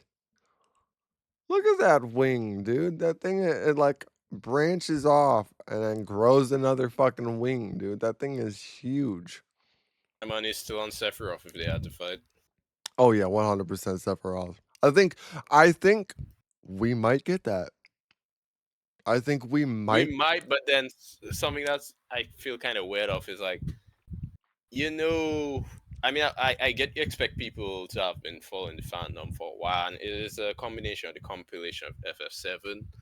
But I feel like introducing Genesis in Part 3 without establishing him in some way during remake or rebirth might throw some people off. Like it won't throw the fans who played Crisis Core and brushed up Yeah. on FF7. But you also have to remember there are some new people coming into the series who did not play the OG, and this is their introduction to FF7. Yeah. So I do kind of feel like that's gonna mess some people up. But like I also said though, it's their we're trying to conglomerate all the compilation of Final Fantasy VII into this trilogy. So that's why I think we will see a little bit of because we've already that, seen but Whis and Nero. Like Nero and Weiss in intermission. So then yeah, like we could fucking fight them, and we got Zack. So all we're missing really is like Angeal and Genesis. And then we got the whole group. I mean, besides Denzel, like fuck, we even got people from the books. So I mean, I never Crisis. well, yeah, but like the people from Ever Crisis was just like what the Turks, Sephiroth, Angeal, Genesis, and well, I don't know if there's anybody else from Ever or oh, Glenn. not Ever Crisis. I was thinking Crisis Core. Oh. But yeah, no, we got Glenn and Matt and Lucia from Ever Crisis. You're right. Which technically they are in Rebirth. They're just a bunch. They're 3 hooded but guys. think of the people who didn't play Ever Crisis. To them, they were wondering, who the fuck is Glenn? And what's his relation to Rufus? Right. Yeah. Yeah. Very confusing. But like I said, he wasn't supposed to be in Ever Crisis. So he was originally a Rebirth character. So he was gonna be in Rebirth whether or not Ever Crisis was created or not. I didn't know that. Yeah, no, he was in Rebirth first, and then they're like, oh hey, let's make First Soldier and make Glenn the very first soldier, like in the first group of soldiers. So he would have been there irregardless. All right, but Genesis and his massive wing. I don't know why it's so big. It's compensating for something. With Asana, you can manage any kind of work. Say your team is responsible. Good thing I'm for recording project this because input I can from just other departments. cut it out. Edit that out. You need to get that premium again. Like, I know. Hold on, I want to see that again. So this is underneath Midgar over here. So I wonder where this is in Midgar. It's very confusing. Well, I'm gonna play through Dirge Cerberus again, so we're gonna find out. like that's fucking forever ago. Dirge Cerberus came out forever ago, and we've never had a follow up to that, unless we're gonna see that with remake at some point. And then also the I ending think we of will. Advent Children is kind of a cliffhanger too, because you have Sephiroth, the I'll Never Be a Memory thing, right? And based on the lore of Final Fantasy VII, Livestream Black stuff, like Sephiroth's not gone. He can still come back at some point. By the end of Advent Children, we haven't fully defeated Sephiroth, right? So like there would have to be some sort of payoff, I would think, to that at some point. Again, that could be in remake, depending on how they're handling the story, what they're doing, timeline shit, sequel stuff, whatever. We can kind of put a pin in that, but as of right now, no follow-up to that shit. So, like, if they were to do an anime, I wouldn't mind, like, some sort of continuation of where we've kind of left off with the overall story. As for the Part 3 stuff, Genki posted this earlier. This says, FF7 Remake Series Director Naoki Yamaguchi says the ending to Part 3 is already complete in his mind, and he's sure it will be a conclusion that all fans will love. Of course, the conclusion of the third part is already fully formed in my mind. I believe this conclusion will please all the FF7 fan community that loved the original, as well as all those who become part of the FF7 fan community through the FF7 Remake series. I feel confident this new game will surely be loved by everyone. I gotta say really quickly, I find it a little bit weird, because this is at least like the second time super recently that Hamaguchi's been kind of talking about the ending of Part 3. And we haven't even got our first look at the goddamn game. Like we have no title, we have no teaser trailer, logo reveal, goddamn nothing. Yeah, about but the in game. fairness, Already, everybody like, knows this is the end of this remake series, so it's like, what else do you expect people to be focused on? Yeah, but it like in accordance to the way they've been doing things with the remake trilogy, like it's weird for him to come out and be like, "Oh no, I figured out the end of the game already." Like what? Oh, hold on, hold the fuck on. What? Reviews talking about Yeah, the because some people are going like, wait a minute, you didn't have this shit planned from the beginning? I don't think they did, honestly, because like I don't think they had up to Rebirth. I mean, I'll be planned. honest, not everything needs to be planned from the beginning. I personally have done many projects. I literally just do shit on the fly. Well, and the way this shit was planned out, I mean, like they're like, okay, let's make Final Fantasy VII, and I think their first goal was like, all right, let's just remake Final Fantasy VII. Oh, let's make it in a way that's the same game, but it's brand new to the players. Let's add whispers. Let's add changing destiny. Let's expand Avalanche. Yeah, let's fucking throw it. Let's make the entire compilation of Final Fantasy into this one game.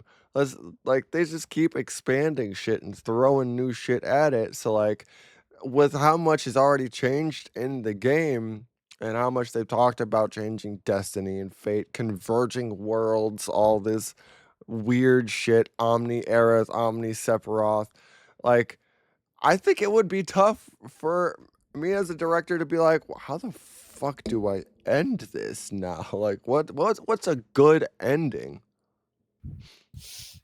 Maybe I come up with something. It's got to be like he said he wanted it to be something good. He wanted the characters to have a happy ending. I think it was him that said that. I think it was shit. I can't pronounce Nomura? his name. No, not Nomura. The other one. Sakaguchi? You said, yeah, I believe it was him that said he wanted a good ending. Kazushige? Yeah. Spoiling anything, but like, why are we talking about the ending? Now, when it comes to the ending and pleasing like everybody, essentially, that's not reasonable. It's just not going to happen realistically unless the multi-world shit, multiple timeline stuff, whatever. If they can find a way to like, Aerith is alive, but she's also dead. Zack is alive, but he's also dead. We're following in the events of the original FF7. Nothing's changed, but also here's a timeline where things did change, right? If they go that route, where like everything is technically true, then I guess they could please everybody or please. And I swear to God, if there's multiple endings to this game, I'm gonna be kind of mad about that. Like, please give us one definitive ending, Yeah, I'm not really a fan of the whole and with multi-ending thing. and with less ambiguity. I'm not saying there shouldn't be any ambiguity to it, because that was part of what made Final Fantasy VII OG great. Like, you got past the credits, and then you got this weird cutscene with Nanaki and his kids looking over nature overtaken Midgar, and you're like, oh my God, 500 years into the future, that's cool. What the hell happened? And then a few years later, we got Advent Children, but like, I'm not saying don't have any ambiguity in it, but like, give us a definitive. You gotta spend like how many years? 7? You gotta spend 7 years creating ambiguity and questions, and then just leave us with the same Oh my God, ambiguous questions. yes, yeah. You can't give us 2 games full of what the fuck is going on and leave us with a what the fuck is going on. Like nah, that We need that just doesn't make answers in sense. the next game. We need closure. The most people, but there's got to be like a conclusive ending, I would think. And if that's the case, then you're going to upset a certain group of people, depending on what the ending is. Like, if the game is a sequel, you're going to piss off the people that didn't want that. And if the game isn't that, the people that have dedicated years and years of their life now talking about the sequel theory stuff are probably going to be upset about that, right? So, like, there's just not a whole lot of ways that you can please everybody. As for the game itself, overall satisfying everybody, I think there's all the potential in the world for that, because I think Rebirth was fantastic. I think it was way better than Remake in terms of like a game to play, right? Both great games, but I just had a lot more fun with Rebirth, right? And they have all the potential to build off of Rebirth and do what Rebirth did, but better with a third game, with the story events that are going to take place, the gameplay elements with like exploring the world map and shit, the exploring the ocean, so on and so forth. There's so much potential for the third game. They don't have to go out of their way for it not to be better than Rebirth. That, of course, remains to be seen, but I have a lot of like hopes and expectations for what they do with the third game, right? We still have all of the FF7 story left, all Disc 2 and Disc 3, and there's just so much things that we should be able to do in the next game. It should be, hopefully, a massive game. I hope it's like... The shit is going to be huge. You hope? The shit is going to be I see the average playthrough being 150 hours. At least 150 hours. Because when I finished my Rebirth playthrough, I think I was like 104 hours. I mean, fuck, I think my last playthrough, just the last one that I just streamed, was about 150 hours. And yeah, that was just the second half of Disc 1. So we have Disc 2 and Disc 3. Shit's gonna take me a while like, to don't get me get wrong, through. Disc 1 is like basically 2/3 of the game. But at the same time, it's like we still have so much shit left to do. I mean, we have Barrett and Tifa getting arrested, going to Junon with a public execution. We have the weapons. We have going to the Northern Crater, Cloud freaking the fuck out and like being like, "Oh no, you're right. I fucked up. I'm a puppet. Hojo, give me a number, please. Give me a fucking number."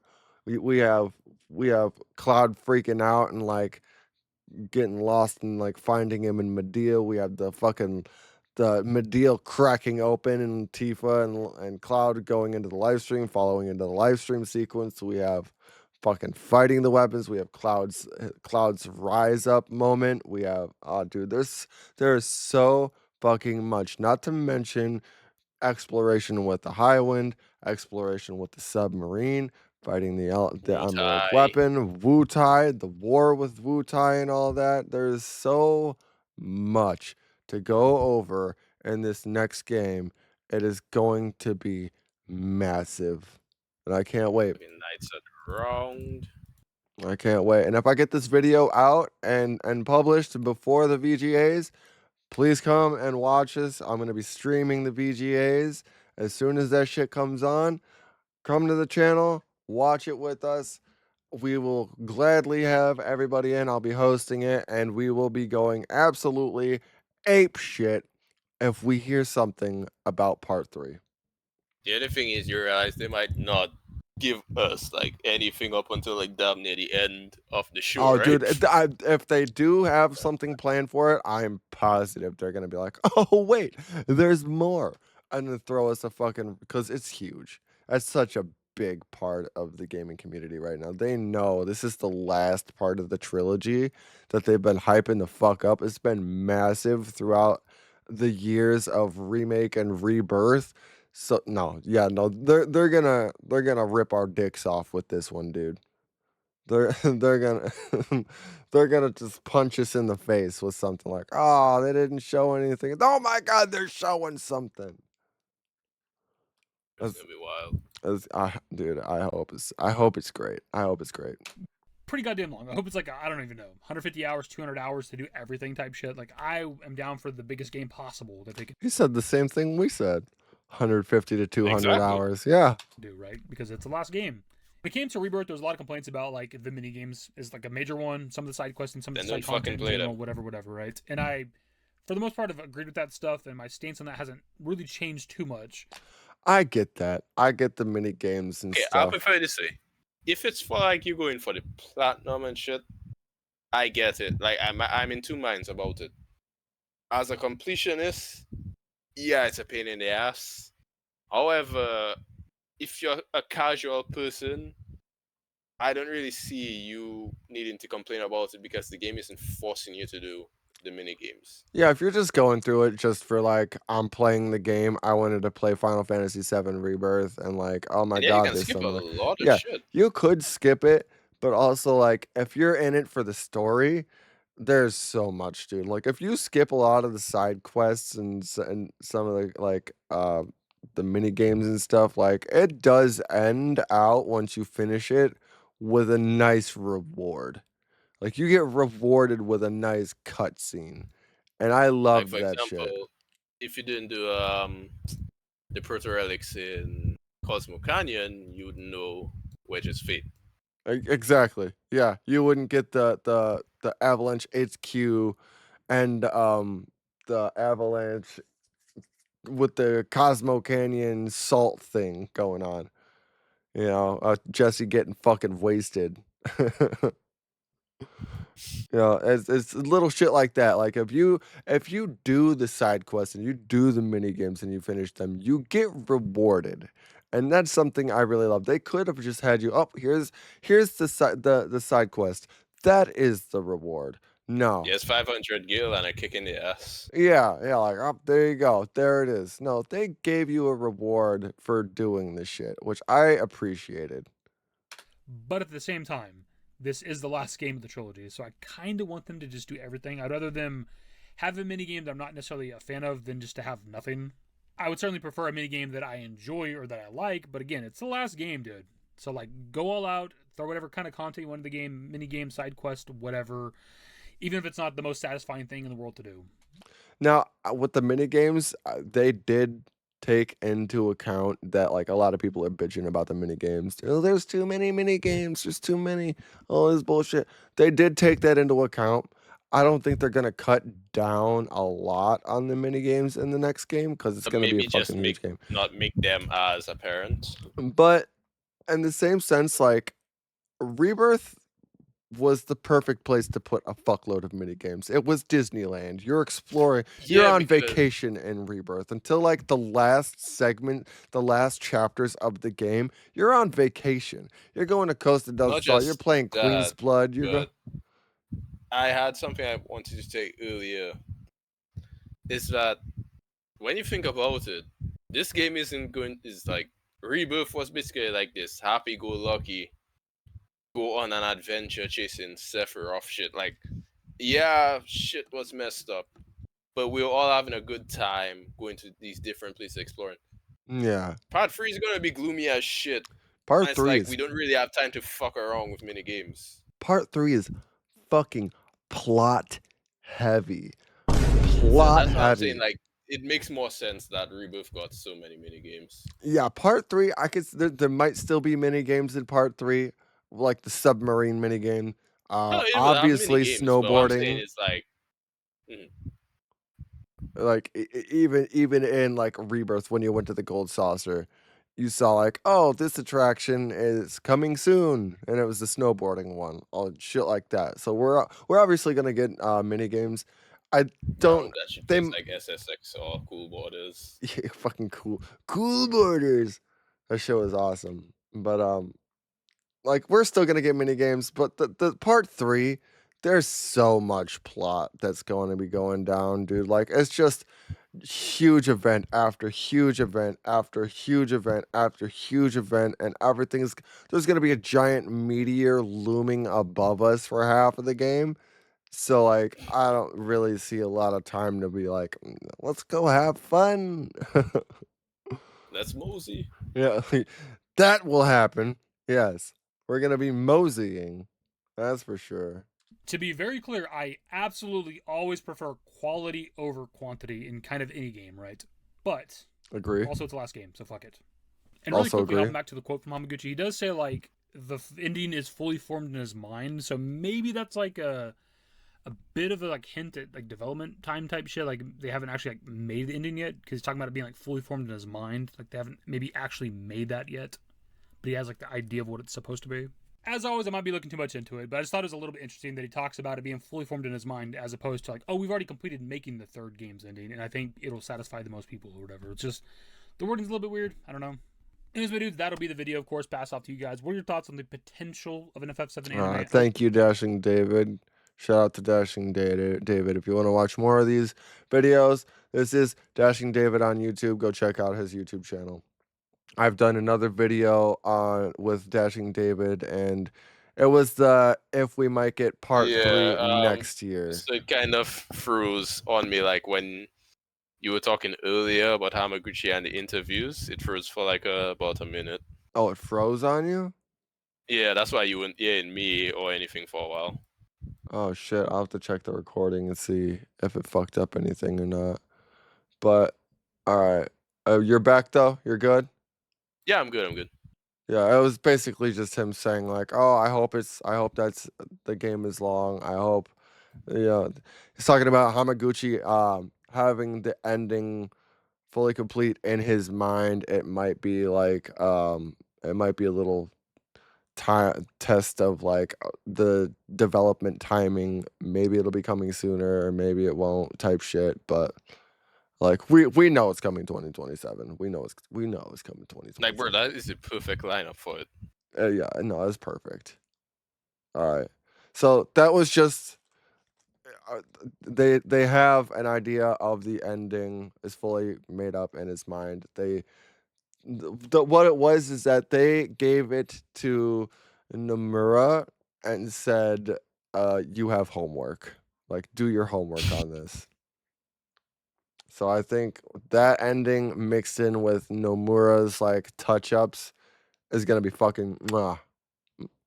Chef's kiss. Like, listen, I'm not asking for much, All right, so before we get to the FF7 Hamaguchi news, it was announced earlier today on Twitter that the face of Tekken for nearly 30 years, Katsuhiro Harada, Oh yeah, he's talking about Tekken. at the end of Bro, the that one year. hurts me. That man was being the a developers part and of my life publishers for of the essentially Tekken 23 franchise. years. And for this is Tekken. incredibly sad news. I love This is a Tekken. bummer. Harada is one of the last of the old guard, one of the last fighting game stalwarts within the industry who really championed not just his game. This is what I wanted. All right. Lesson number 1, Ralph's Club, New York. Not this. Vanilla. Not Ralph Sandalwood, Lauren. And perhaps the most unexpected of all. So this interview is coming to us directly from content creator, and I hope I pronounced this properly. And shout out to Shinra Archaeology, dude. Shout out to those fucking bosses, the goats of Hamaguchi interviews, dude. Because those guys, we get so much information from those guys, from like for translating like this French interview or like the Japanese interviews that we obviously can't understand. Shout out to Shinra Arc, dude. Great fucking people. Julien Chiez, who I believe is a French creator who got the opportunity to sit down with Naoki Hamaguchi as well as Guillaume Broche, who is... It's crazy that Expedition 33 devs are sitting next to the Final Fantasy VII remake creator. That's amazing. That's amazing to me. the co-director of Blows my mind. Expedition 33 during Paris Games Still Week, yet to play which it, is a pretty but I big always deal. hear good Having an things. official interview with these two guys who are Oh, you haven't played Expedition 33 yet? Nah, it's more like finding the time because when did it come out again? Earlier this year, right? Yeah, earlier this year. And it was like since I was playing Rebirth on PC at the time, yeah. Dude, I So fucking I it's just been an issue getting the time. I played it on PC. I actually like I didn't know I was gonna buy it, but then I remembered I had Xbox Game Pass on my PC, so I looked on Xbox. It was on Xbox Game Pass, so I actually got to play it via Xbox Game Pass, dude. So fucking good, such a good Wait, game. something isn't adding up to me. What's that? You can play Expedition 33 on your PC, Yes, but you can't play Remake. I mean Rebirth. yes, Nah, yeah. shit ain't adding up. It real, dude. I have the That videos. that I doesn't have make the sense. videos on my channel. Go check out my channel. Like that doesn't make sense to me. I don't get it either. I mean, like I kind of did some settings. I messed with the settings and I was able to do it. It allowed me to. I think it might be like an optimization type thing, but But you should be able to do the same with Rebirth. should be able to. Yes, but I was not able to. It was also on Steam that I bought FF7 Rebirth. So I don't know if it was optimized on Steam for my PC to be able to handle it with a 5070. So I mean, fair, but it's like an Unreal Engine 5 games were horribly unoptimized. So I'm just thinking to myself like, how was a 5700 XT running that, but not whatever. I don't know. You know what? I thought the same thing because my very first thought when I played Expedition 33 is, can I play this game? And I was able to play it. I said, okay, okay. I'm not asking questions. I'm just gonna enjoy the game. Don't look a gift horse in the mouth. Yeah, I'm not gonna sit here and question my PC on this. I'm just gonna play the game. Friends together for the very first time, right after both franchises collaborated with one another with a really beautiful art piece, is super Yeah, that's cool. Now, awesome. if you guys would like to check out the full interview, I'll leave that in a link in the description down below. Just a heads up though, the entire interview, which is about an hour and 20 minutes, is all in French, including the subtitles.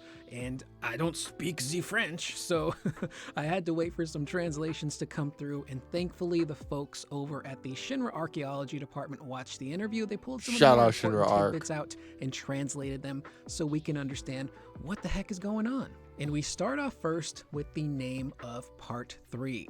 The SAD goes on to write, regarding the title of Remake Part 3, Naoki Hamaguchi says he and Tetsuya Nomura have talked about it and narrowed it down to two possibilities, which they want to decide on before the year is through. All right. First of all, if you've made it this I far think into that this was a video, mistranslation. Somebody said, like, don't get me wrong, it's about the titles, but about it being before the year is through. I think that part was a mistranslation. I hope not.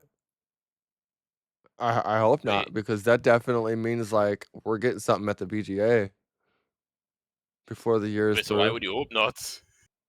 Well, which they want to decide No, on What I before the mean is, year. it sounded more like they were deciding on it earlier than like last minute kind of deal. And also keep in mind, like you said, this interview was recorded in October, so they've had a little bit of time to stew on the names. If it's like two names, you can just be like, shit, eeny, meeny, miny, mo. Well, Let's go. because I watched a little bit of this earlier today. I think Curious Corduroy says that maybe they have two different trailers that have two different names on them to see like That is a which one looks better. possibility. But if you've made it this far in the video and you're still watching, let me know down in the comment, what two different names do you think the devs are going to decide on for Final Fantasy VII Remake Part 3? Personally, I've gone through this in many, many, many streams. Many, many streams. I'm almost sick of talking about it at this point. But I'm going... Lies. Slander. I'm going with Returns and Redemption. It's one. I feel like it's gonna be one of those two: Returns or Redemption. So, what do you think? Let me know down in the comment section. What do you think they're gonna call Remake Part 3?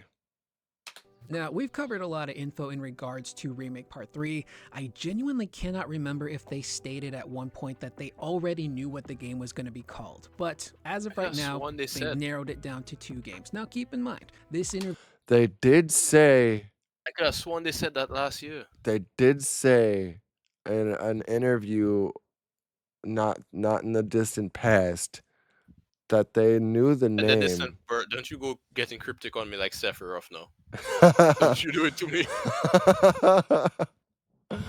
No, I do believe they said something about they know the name, but they can't say it or something like that. I'd have to dig up the interview. I could have sworn I read that interview sometime last year.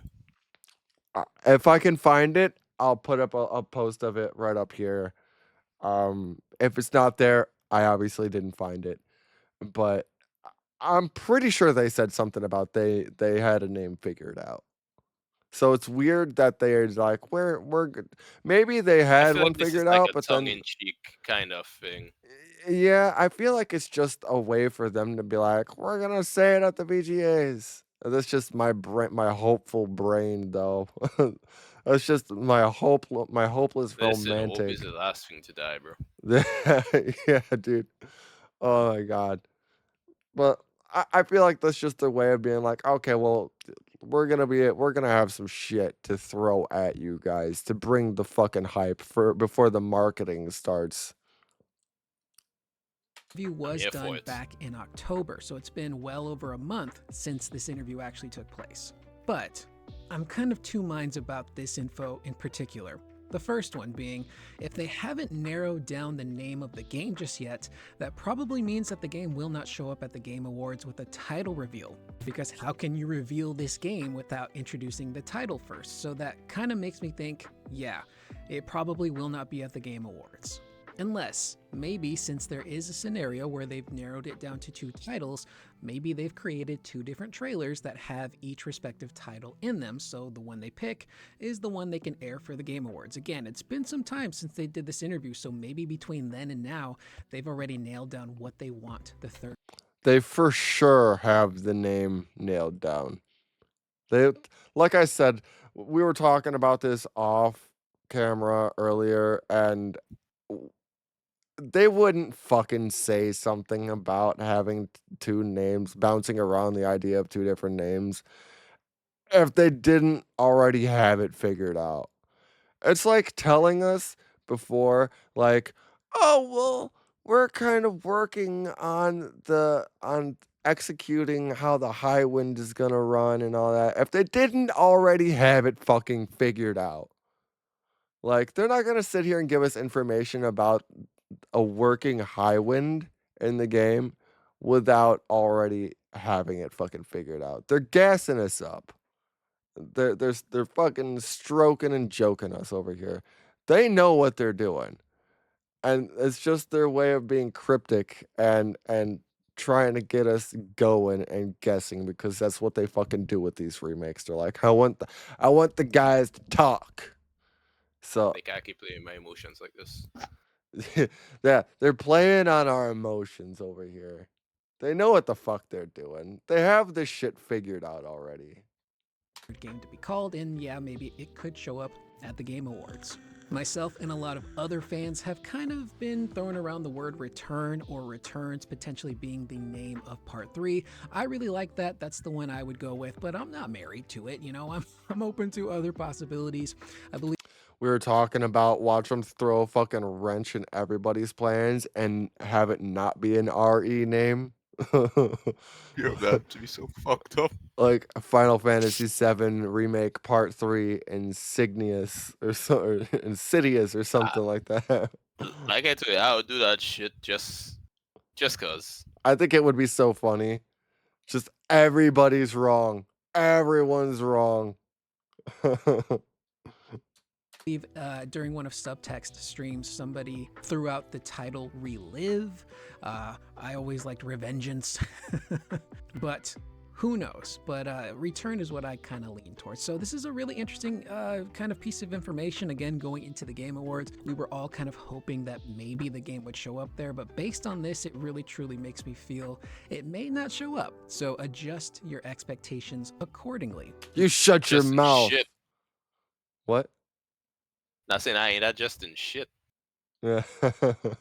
Yeah, that shit is gonna happen. You shut the fuck up, Curious Corduroy. It's gonna be there. Have hope. Now, with that being said, I do think FF7 will probably show up at the Game Awards, but purely to announce Rebirth being multi-platform. That's something that they announced previously in other interviews, that yes, the entire franchise will be going multi-platform, but if you want to, at the Game Awards, you can do a trailer for Rebirth for Xbox and Switch 2 with a firm release date, or at least a release window.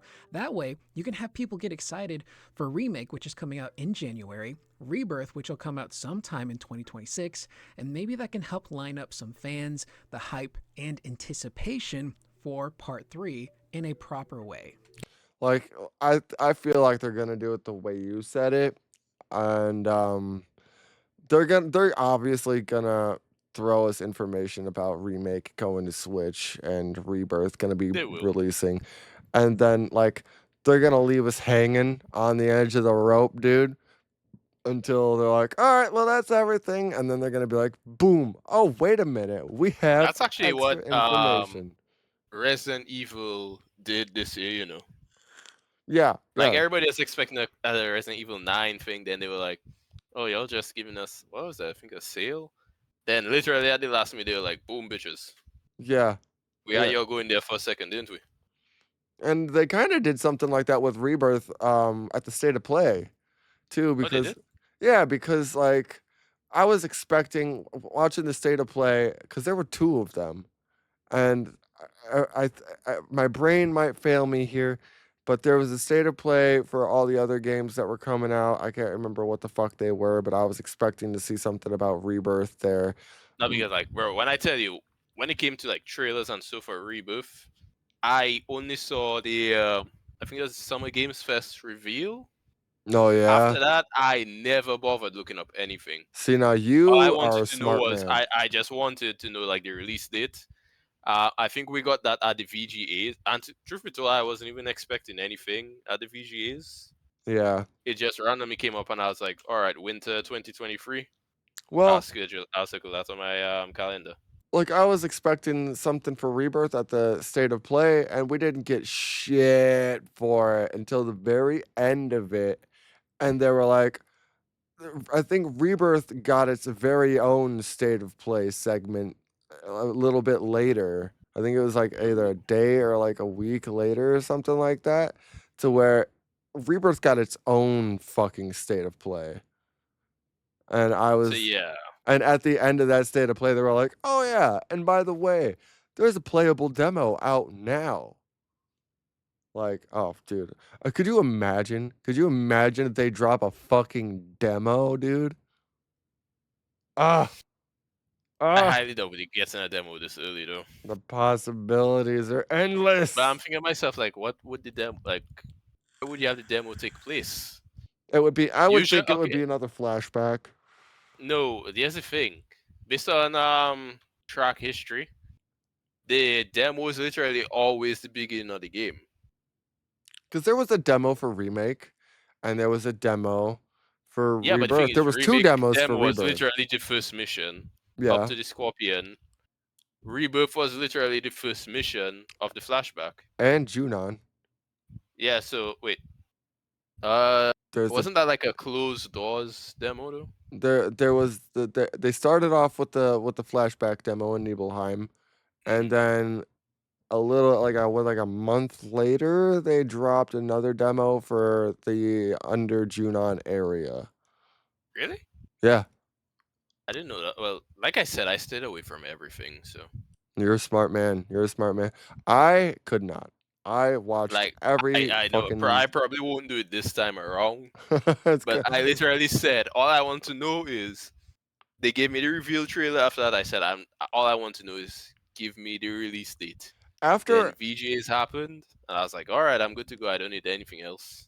after what they pulled with the trailers for Rebirth, I might actually stay away. At least for I might watch the first trailer that they dropped, the release trailer, but or like the very first trailer they dropped. Any trailer after that, I'm gonna try my damnedest to stay away from. Okay, I'm glad you said you'll try, I'm not that gonna you will. try. I'm gonna I guess I try to was gonna say you control my. try as you may, like that shit ain't happening. Oh my god. But like Like that shit ain't knowing what they happening. did with the trailers for Rebirth, dude, they spoiled the whole fucking game in 4 minutes. A 4-minute trailer.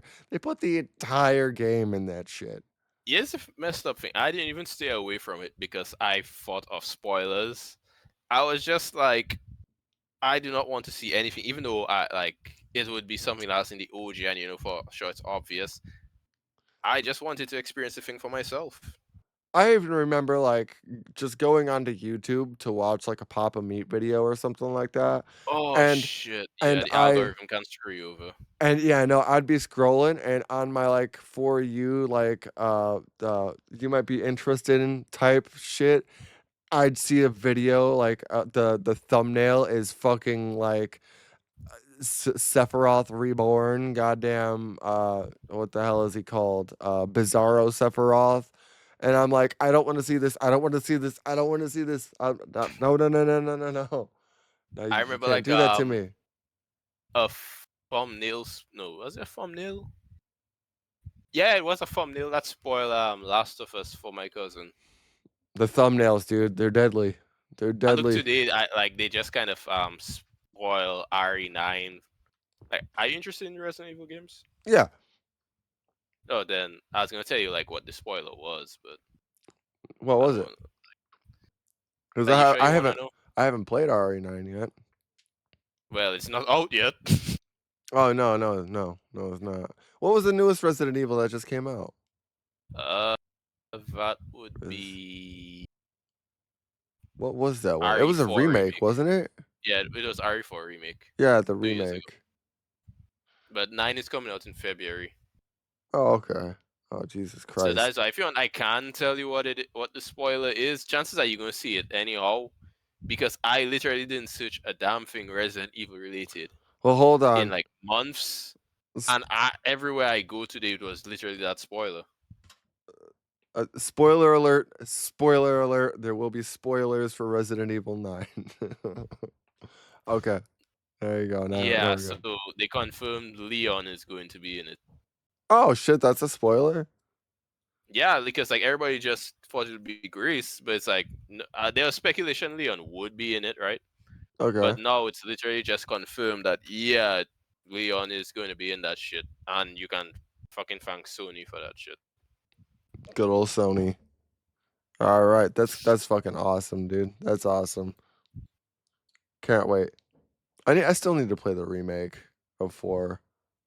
And the way I'm kind of looking at these things, we're all kind of assuming maybe Part 3 will release early 2027, maybe February or March of 2027. Yeah. And looking at 7 Remake and 7 Rebirth, both of those games had about 8 to 10 months worth of marketing. So if the game does release early 2027, then realistically they would want to start marketing Part 3 probably sometime in June, which again lines up with Summer Game Fest. So from June all the way to the game's release, I would assume would be the big marketing push for Part 3. You talk about Rebirth going multi-platform, you build up the fan base even more. There's a lot of cool stuff they can do. But part of me, jokingly, kind of likes to think that maybe Hamaguchi has one pick, and then maybe Nomura has his own, so maybe Hamaguchi's is something simpler, like Return, and Nomura's like, we're gonna call it Final Fantasy VII Remake Part 3 divided by 2 times 5. All right, you're getting egregious. Opera Omnia, because Nomura really likes those crazy Latin names, but who knows? Again, there's so much that could have transpired between October and now.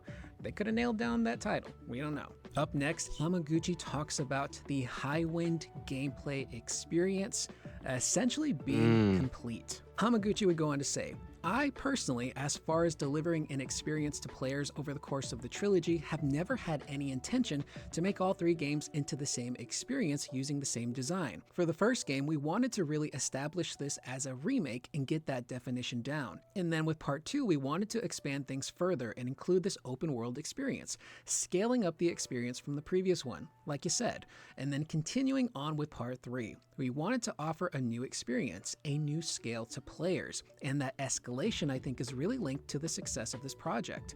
And so in that vein, one of the really important keywords this time, like you mentioned, is high wind, without a doubt. And already at this point, I'd say the gameplay experience itself is basically complete, and we're really now in the phase where we're seriously building things out to completion. I'd say we've gotten to a point where I, as the director, am feeling super confident about the game in its completed form. And so honestly, I just want to see people playing it as soon as possible. But of course, it's got to be turned into a full game first before we can get it into people's hands. But we're deep in that phase right now, and I'm just excited to get it into a really compelling package for everyone. So I'm hoping everyone can hold on a little longer, as we're getting to a point now where we can offer all sorts of information about it to players. So please stay excited for that. Oh my god. Okay. So first of all, they're talking about how they're gonna make the 3rd game even better than remake, which is like we were talking about that earlier. How do you go from remake to getting Rebirth, which was way better than like a better feeling in terms of exploration and battle system and control than remake, to something that's gonna top Rebirth? Yeah, like I just do not like. I'm not saying I do not see it happening, but I'm just like I do not know how they're gonna do it.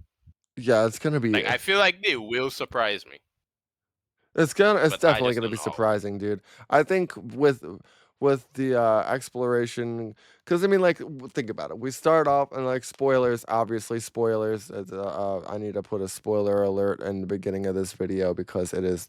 And if you haven't already played Rebirth, you know it's been out for like a year now. Bro, we've been speaking for like 2 hours now. Yeah, If you're this far into like Final Fantasy VII Part 3 speculation video and you haven't played Rebirth yet, I feel like that's on you. yeah, it's on you. But like we have oh fuck, what was I saying? What was I talking about? About how they're going to improve over Rebirth. Oh yeah, okay. And they add the like he said with the scale. I think with the exploration of the high wind, like I said, we're starting off into the tiny Bronco, and we're probably gonna get to start the game with flying. And Mhm. because we're gonna get a feel of how to use the mechanic, and not like it was in Rebirth where we were on the tiny Bronco with training wheels. Like we could like turn the controller and like kind of go right, kind of go left, kind of go up and down. Like that was awesome to experience that.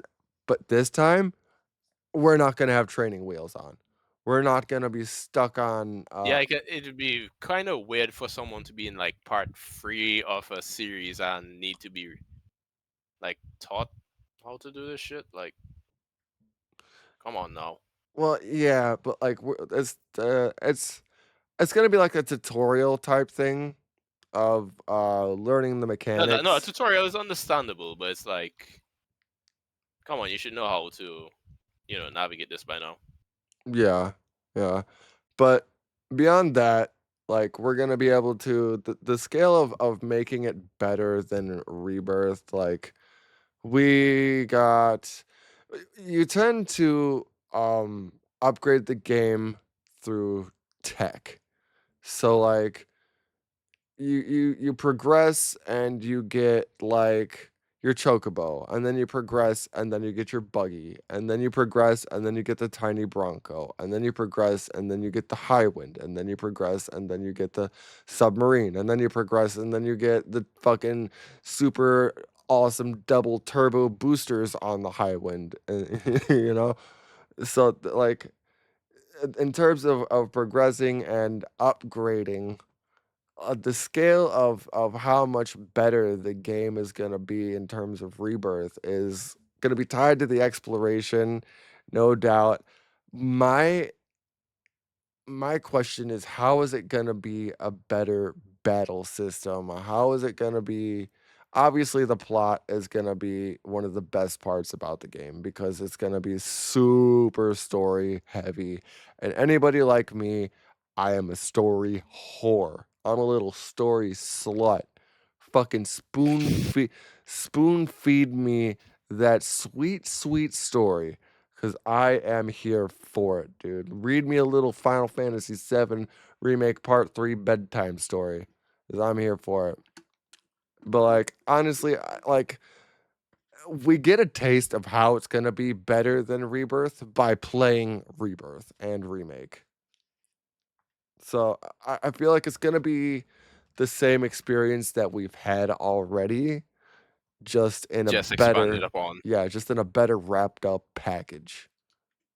So this is cool, and it connects back to an interview we did a while back where Hamaguchi was talking about they've already got specific keywords for Part 3.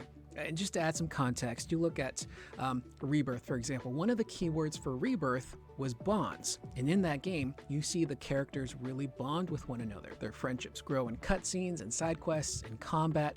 It's super cool. And based on this response, it looks like that other keyword they weren't ready to reveal at that point was in fact Highwind. Highwind is going to have a really big role. No, I don't want to sit here and say that the keyword that they were talking about in the other interview was fucking Highwind. Like, obviously, the Highwind, everybody knows Part 3 is going to be, the Highwind is going to be a huge fucking part of Part 3. Yeah, that's why I kind of didn't want to accept that being the keyword. That I don't think the Highwind, he said a Highwind is one of the keywords. I think, But not the most important one. no, not in terms of like the story of like what's going to be going on, what's happening with the characters. You can't figure out what's going on with the characters and experience what's going on with the characters through the Highwind. It's cool. I'm stupid excited about being able to ride and drive the Highwind. But like it's gonna be something like what was it? It was Destiny and then Bonds and Bonds, Destiny. and then now it's gonna be like Redemption or Puppet or something. Nah, definitely not Puppet. It's gonna be something fucking awesome. And it's obviously something that we can experience throughout the game. Because that's what they said. Like they already have a build in which you can experience that keyword. So that's what I'm trying to figure out. And not Here's a keyword for you, delusion. delusion, yeah. I'm already feeling that, buddy.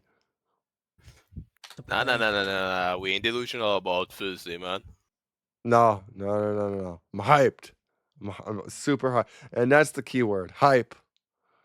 In Part 3, That's really our keyword. expanding that world and truly giving us that real open world experience, the go anywhere, do anything at any specific time with this incredibly big airship. And it's pretty cool to see how quickly they're moving through the planning and development phase of Part 3, because it wasn't that long ago when Hamaguchi was saying, yeah, we're still fleshing out the gameplay experience, we're getting our systems online.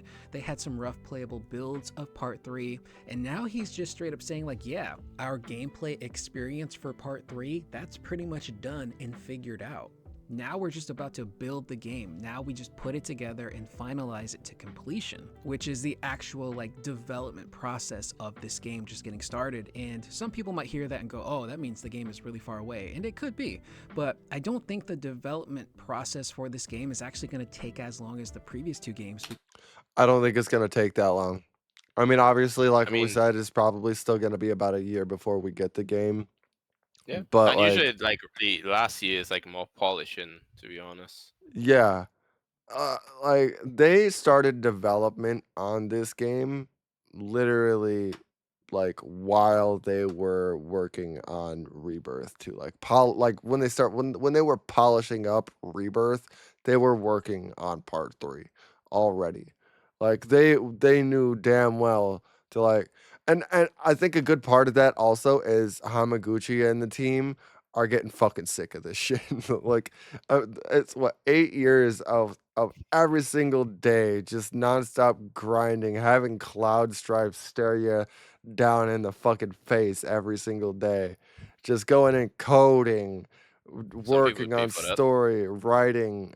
Oh, dude, I would love that. I would love it. Let me join. Give me a job at Square Enix, please. Teach me how to code. Let me be a writer. Let me do a voice actor. I don't give a fuck. Let me do anything. I'll be a background NPC character. But like they've been doing this shit since 2020, and even before then, I believe More like 2017, because I think like after the 2017. first Yeah. 2 years of development, they literally had to can everything Oh, and from then the start yeah, over again. yeah, because they took it back from CyberConnect, and then Uh, stop. right, No, I won't lie to you. When I heard that 2017 news of everything was scrapped, yeah, dude, no. I was I like, was devastated. fuck. I was like, you know what? A remake of Final Fantasy VII was not meant to be. Yeah, I mean, and we were all skeptical of it to begin with.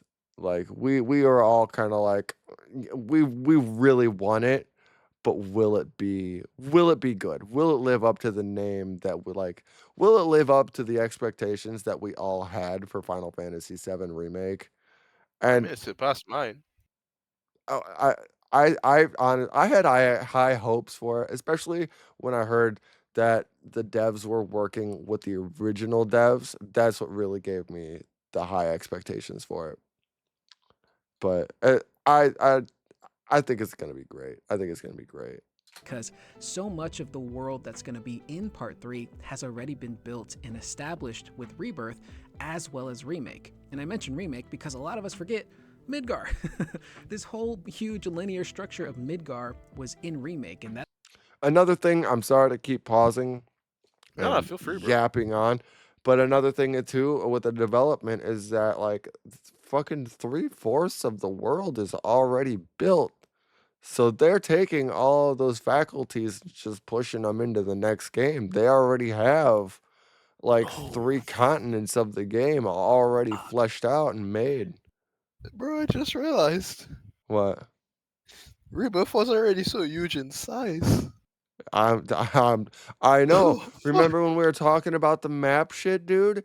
And I showed you on the Rebirth map, you can like look at the sides of the screen and it's a globe. It's a fucking globe. I think the next game, the map is you're gonna be able to like rotate the globe to fast travel.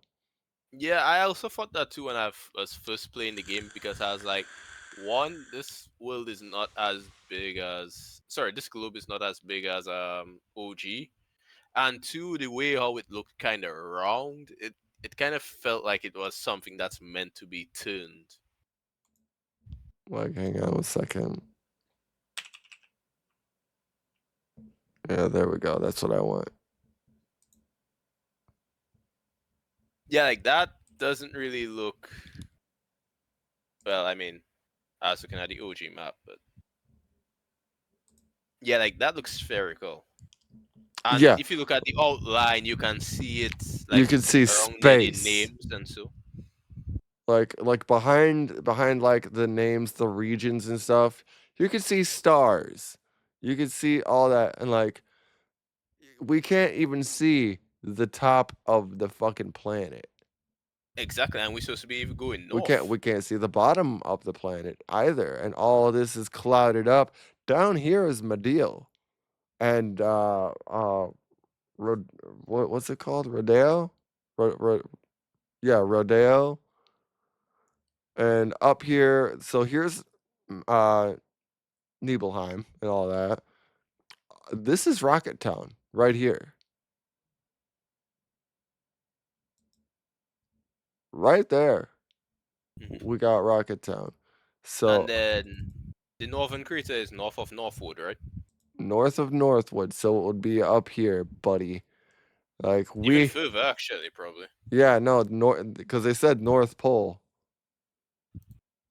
So like all the way over here, all all the way over here would be that would be more like over here on the other side of the world is Knights of the Round Island. And you can see down here there are little islands down here. Like that's Fort Condor right there. There's a little island right down here. And I want to say that's either Cactus Island or it's Goblin Island. But like this world is fucking huge. We gonna find out. It's a massive fucking world. It's gonna be amazing to see how big the map is gonna be. That's coming back in part 3. I assume they would expand upon it and add new areas, maybe a deep ground section, but so much of the heavy lifting of building this entire full world has happened already with those 2 games. And most of those assets will make their way back into part 3, which in theory should help boost the development time of this game. So I don't expect it to take as long as Rebirth did or as long as Remake did. And his quote at the end there of, yeah, we're approaching a moment where we have a lot of information that we'll be able to share with people is incredibly exciting. And that also leads me to believe, like, yeah, development isn't going to take as long if they've got some stuff that they can actually share. And based on what we just talked about, now I'm starting to wonder, could that trailer be at the Game Awards? This is what I'm saying. If they're ready to give us information, how many interviews has Hamaguchi been in where we ask something about part 3 and all we get is like, oh, it's going smoothly. Please wait. Please stay tuned for more information. Like, I think the last piece of information we got about part 3 was like, we'll get something around, what was it? It was an anniversary date. I can't remember. It was like the 2nd or 10th anniversary of a what was it? Not 10th anniversary. It was like the 2nd or 3rd anniversary for Ever Crisis, something like that. Like we'll get. I can't remember what year of anniversary it was for Ever Crisis, but I think it was I don't even know. All I know Sakaguchi is that that said I've that. just seen so many interviews I've seen a lot of where interviews. that's usually what they say, that development is going well. Yeah, it's going smoothly. Stay tuned for more information later. That's what we've gotten fucking all year, all last year. Like, and now they're finally at the point where they're like, oh, well, no, we've got information and we're going to drop it to the players. Like, we're getting this shit. We're getting something at the VGAs. My hopes are fucking skyrocketed for this shit. I don't know. Just based on how they're talking about it, it's like, well, they haven't narrowed down the title, but they have a ton of information that they've got ready to go that they can share with people. Man, the Game Awards is going to be a show to look at, man, in terms of this announcement. Will it be there? Will it not be there? Man, like, they're super excited about it. I'm super excited about it. Again, Hamaguchi is super confident, which... And a statement like that in itself will fucking... There's going to be so many people watching the VGAs expecting something, hoping for something for part 3 on there just because of a statement like that. Oh, well, we got this ready. We're debating through names and we have information that's ready to go. There's going to be so many people watching the VGAs ready for that shit. Which is very rare for Japanese game devs. They usually are pretty reserved. We made a great game. We're very proud of it. Please check it out. And Hamaguchi's just out here, pardon how vulgar I'm gonna be, with his dick swinging around everywhere. Absolutely. Like, we just finished the High Wind.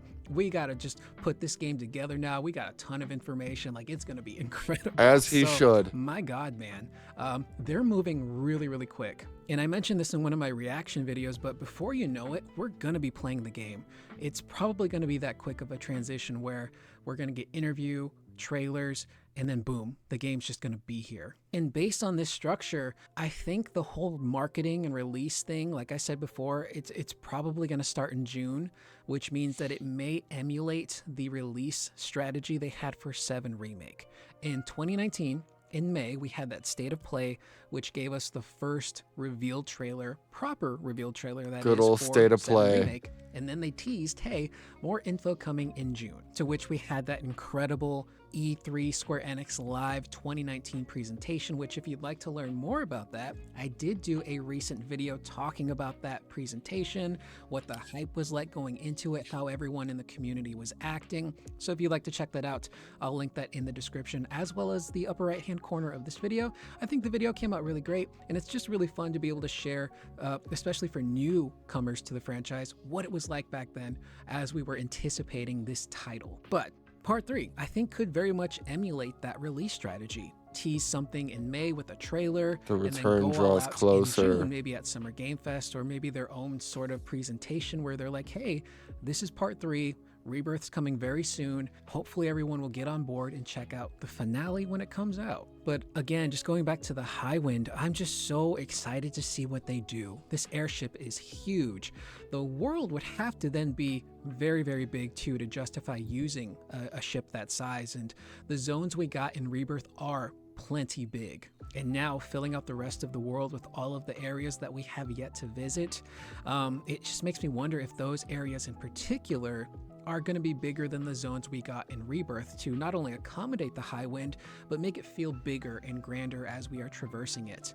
Man, I don't know what they're going to do, especially when it comes to like combat. Will we be doing combat within the Highwind? There's all of these cool theories thrown out from people of, well, Shinra may have some people in their own ships, and maybe there'll be cool situations where we're dogfighting. I threw out the possibility of, what if you had turn-based battles in the sky with the Highwind and you're fighting against other Shinra ships in the sky? There's so many possibilities when it comes to actually that's a navigating good through point. combat, the maneuverability of the ship itself. Yeah, that what's puts my gonna be expectations inside of that the high. ship. Will there be That's a good fucking point, dude. No, It's a no, good no, no, point, no. but I put my expectations that high. No, dude, like, I mean, imagine the weapons fights too. Because I think about it like Shit, you might be in right. the aspect, I think about it in the aspect of like the ultimate weapon fight, dude. Like, we're gonna be on the Highwind. We fight him from the Highwind. So why wouldn't we be able to fight like Shinra ships from the Highwind as well? Like, Good I mean, point. we got a fucking shootout buggy scene in Rebirth. Like, we got a bunch of shit in that game that we did not expect to get. Like, and it was amazing. So I honestly, like, my expectations are through the roof with this next game. It's the last title of the remake series. They're gonna go balls to the wall crazy with the shit that we're gonna be able to do, especially with getting the Highwind. This is the highlight of this game. We're now reaching peak Final Fantasy VII story shit. So, dude, that's gonna be amazing. If we get to dogfight other ships with the Highwind, oh my god, dude. There's gonna be so many moments while I'm streaming this game that I'm just gonna be like, ah, I'm gonna have to tape my mouth shut because my jaw's gonna be dropped the entire time. the Chocobo stable still there? Will there be shops? Will our crew be the infantrymen that Cloud wrangled up in Rebirth? I'm crossing my fingers. Those will be Yes. the guys because they were really cool. And you Bring could back even my have boys. a scenario where the infantrymen, I'm forgetting the actual name of those guys, where maybe we run into them in the submarine. And instead of it being a hostile takeover of the sub, they see Cloud and they're like, holy crap, Captain, you're here. You want to do what? We're going to help you. And then they show up later as the crew for the Highwind. Again, there's so much cool world building that they've been doing so far. And to see all these characters just come back, whether they're major or minor. I would take them to be both. I would take them as both. If they were the crew for the submarine and the Highwind, I wouldn't be mad. I wouldn't be mad at all. My boys are back in town, baby. I'm down for it. Has me really, really excited. So we got to just wait a little bit longer. That information that Hamaguchi and the team, they've got locked and loaded. Eventually, it will come our way, but we 592. I'm the 592. That's weird. But That's significant to me. gotta be patient. I'm gonna cut this out because it's commercial. That's my birthday. ah, Yeah, that's weird. wait, Now, May of 1992. Yes. Oh, speaking of What day? high wind and exploration, First? one thing that I hope the devs are What? able to do with part 3 You say what day? no, I asked, but I was just like, I'm surprised. Like, rarely do I ever meet people who were born on the 1st of any month. Mayday, baby. Nice. Yeah. I was born on a hippie day. All right, hold on a second. it will come our way, but we gotta be patient. No, we were over here. Now, speaking of high wind and exploration, one thing that I hope the devs are able to do with part 3, and I think they can do it because I felt elements of this within Rebirth, but I hope that they can craft a fully fleshed out, living, breathing world where I feel motivated to explore on foot, by chocobo, by buggy, and by high wind. A world so beaming with life and activity and wonder that I never feel the desire to fast travel somewhere. You know, I keep looking back at my playthrough of Ghost of Yotei, and I will still say this. I truly believe that game has the best world exploration, interaction, and side quest. I still need to play integration Ghost of I've ever Yotei. experienced in a video game. It's seamless, it's probably won't, organic. to be I honest. never once got tired of Really? running around. Why not? For some reason, it just doesn't really interest me all that much. I've heard it's an amazing Plus, game. I have such a freaking large backlog that I cannot really add to it. I do understand that. I can understand that. I have a large backlog of games as well. I just opened my Steam list. I have so much shit installed that's barely played, or none played at all. And then I have even more uninstalled games that haven't been. Yeah. I can't be unless it's something on the level of freaking Remake Part 3. I'm not really making room for more games on my list at the moment. I can understand that. I can get that. Fair enough, sir. Fair enough.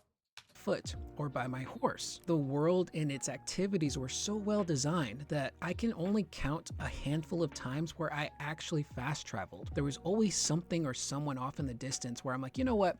I'm gonna go investigate that corner and see what I find. So I hope Hamaguchi and the crew are able to kind of give us that kind of experience for part 3, which they've already hinted at in prior interviews of wanting to make exploration feel organic, more spontaneous, have things be missable. I want to be like, I wonder what's over on that side of the map, and then I jump into the high wind and I fly over there instead of just fast traveling. So if anyone can do it, I think they can.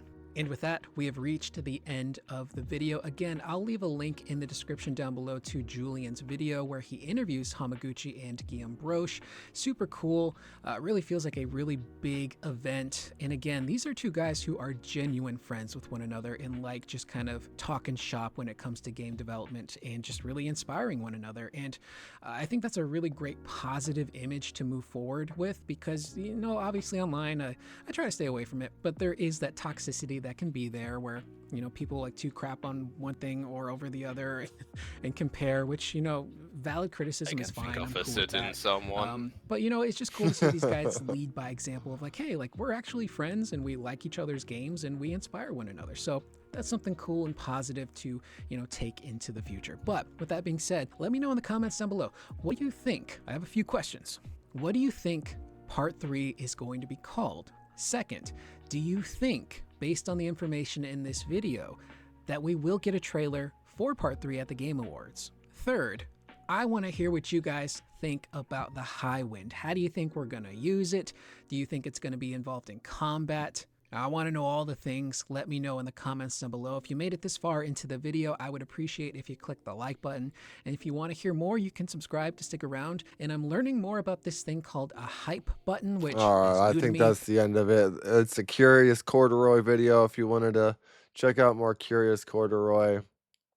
He is he's right here, right above my head. Go check that channel out. I love his videos. He gives me a lot of good Final Fantasy VII info videos. Go check it out for yourself and show him some love. Thank you, Curious Corduroy, for the video. All right, so we're gonna end it off here with the map, with the world map. Oh my God, what is it's been a 2.5 hour long video of part 3 theorizing, hyping, gawking at Bro, you know what I'm thinking of? What's You that? guys were probably talking for like half an hour, maybe more, before you even started this video. Yes, we have. Yes, we have. We have been talking for a very long time about this. And you know what? You know what I'm really excited about? I'm really excited about being able to jump back here. Gonna parachute I cannot here. wait to parachute into that. I'm coming back home. Coming back home. That's right. That's right, dude. And like I said before, dude, I really, really wonder, are we going to be able to explore more of the top plate this time? Or are we still going to be underneath the plate? I hope. I'm not gonna lie. It would be nice to explore the top plate, right? But it's like, what exactly are we going to do on that top plate? I'm trying to think of a reason to go topside. Well, what do we do when we go back to Midgar? What are the events of that? It's hard to remember when we go back to Midgar. Yeah, like I'm about to do my OG playthrough again.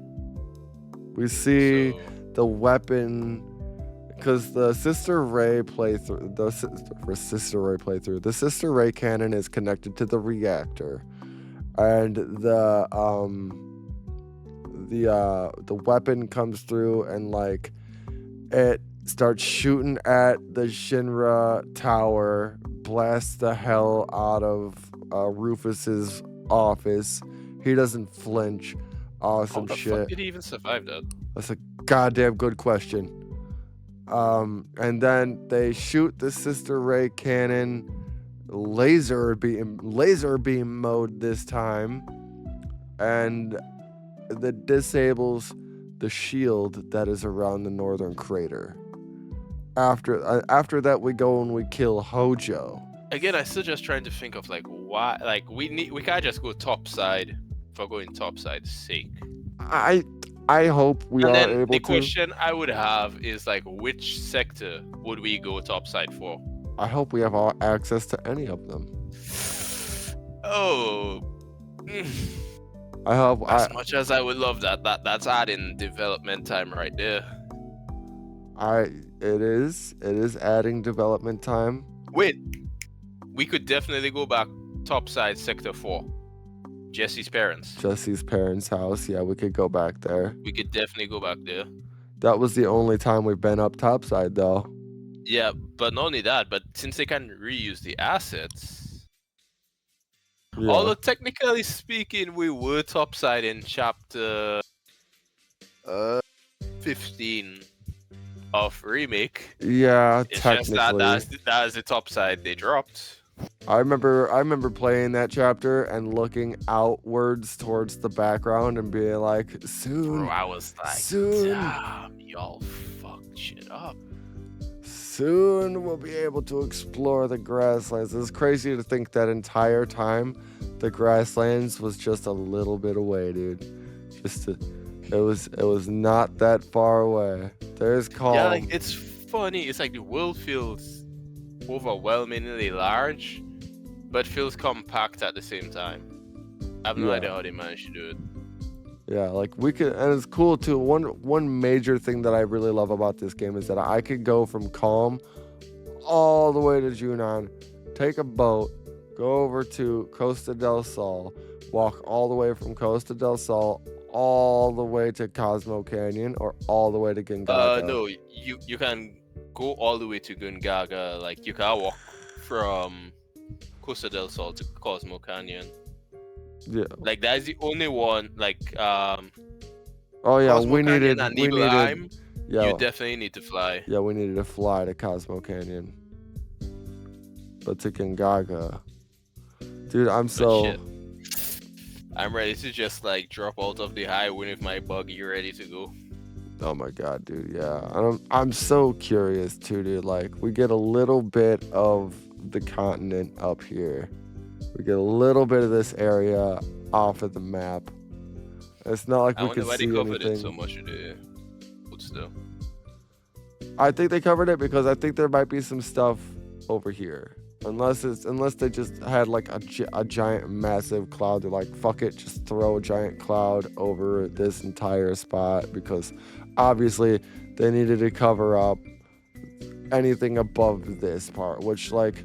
That's like, but damn near everybody who plays this game knows what's there. Yeah, like right here, obviously this is all Temple of the Ancients, and even up here, even further, is the Forgotten Capital and the Sleeping Forest. So like we know what's like up we there. still have way more up north to go. We do. We have Icicle Inn, we have the Northern Crater. We got a lot to go. And then over here we have Wutai. Which, do we get a little bit of Wutai over there? Hold on. No, I don't think we can see it. Nah. No, it's just clouds. And then we have Medill down here. Oh my god. The developers are saying, y'all know what's gonna come here. Just wait your ass. Yep. Alright, well I think that's gonna be the video for tonight. Thank you, Mr. No problem, bro. What do you want me to call you? What should I call you for the video? You can just call me Keyan, bro. Keyan? Okay, cool. I didn't know if you want me to call you Snake or whatever. No, okay, let me explain the whole snake thing. So, Solid Snake was my favorite character. Like, my first ever games were Metal Gear Solid and Final Fantasy VII, right? Fair. And then, you see, I kind of, like, chances are my name on here was going to be Cloud. But growing up, you kind of think to yourself, man, Snake Song's badass. Solid Snake was pretty badass. Yeah, he was. So I've been using the name Snake whenever I could, ever since I was a child. And yeah, it's just like I created this Discord back when I was in my teens. So I still kept it, and I just like, I'm too lazy to change the name. And I've been using it for so long, that's what literally everybody knows me by. Hey, fair enough, dude. I mean, hey, no shame in that game. My YouTube channel is called Omni/Gaming, so like. Yeah, but Omni/ sounds cool. I thought it was pretty cool. I thought it was a pretty cool name. But all right, thank you, Keyan, for theorizing, breaking shit down with me on this video. I really appreciate it. No problem, bro. It was quite a long video. I just wish we kind of recorded the whole part about like Aerith is the reason why Cloud is getting those headaches. Oh my god, yeah, the whole Aerith theme, the Aerith theories. But we can get back on that track here in a little bit. We'll go through the whole Aerith thing. I'm gonna do a little bit of a deep dive on that and gather up as much knowledge as I can. I'll be trying to do the same as well.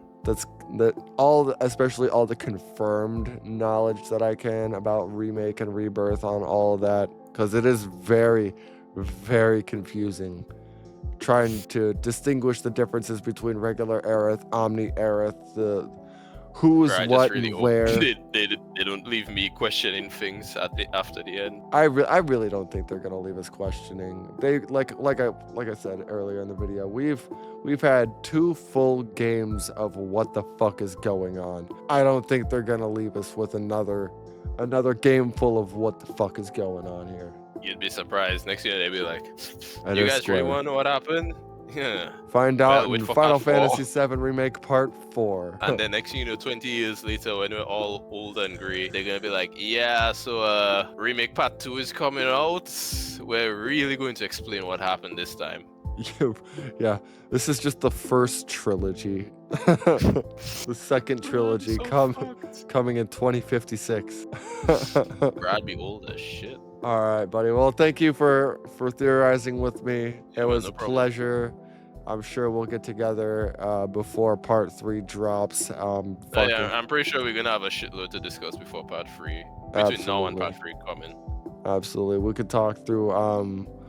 Also, if anybody watches through this video and they don't already know, I've been streaming a playthrough of a modded version of Final Fantasy VII OG with the Echo S voice acting mod and a few other mods through the 7th Heaven mod manager. I have 60 FPS backgrounds upscaled 4 times the resolution. It is super cool, super crispy. If you want to see something cool like that, drop by the stream. I usually stream every night. I was going to stream tonight, but I ended up getting sucked into a very addicting conversation with Keyan over here. So we ended up doing this instead. So with that being said, thank you guys for watching. If you've made it this far, please leave a comment down in the comment section. If you like content like this, please remember to like, share, subscribe, all that fancy YouTuber shit. Big shout out to Keyan for co-voicing this video and talking with me. I love you guys. Some of you I hate. The ones who I hate, you know who you are. See you guys in the next video.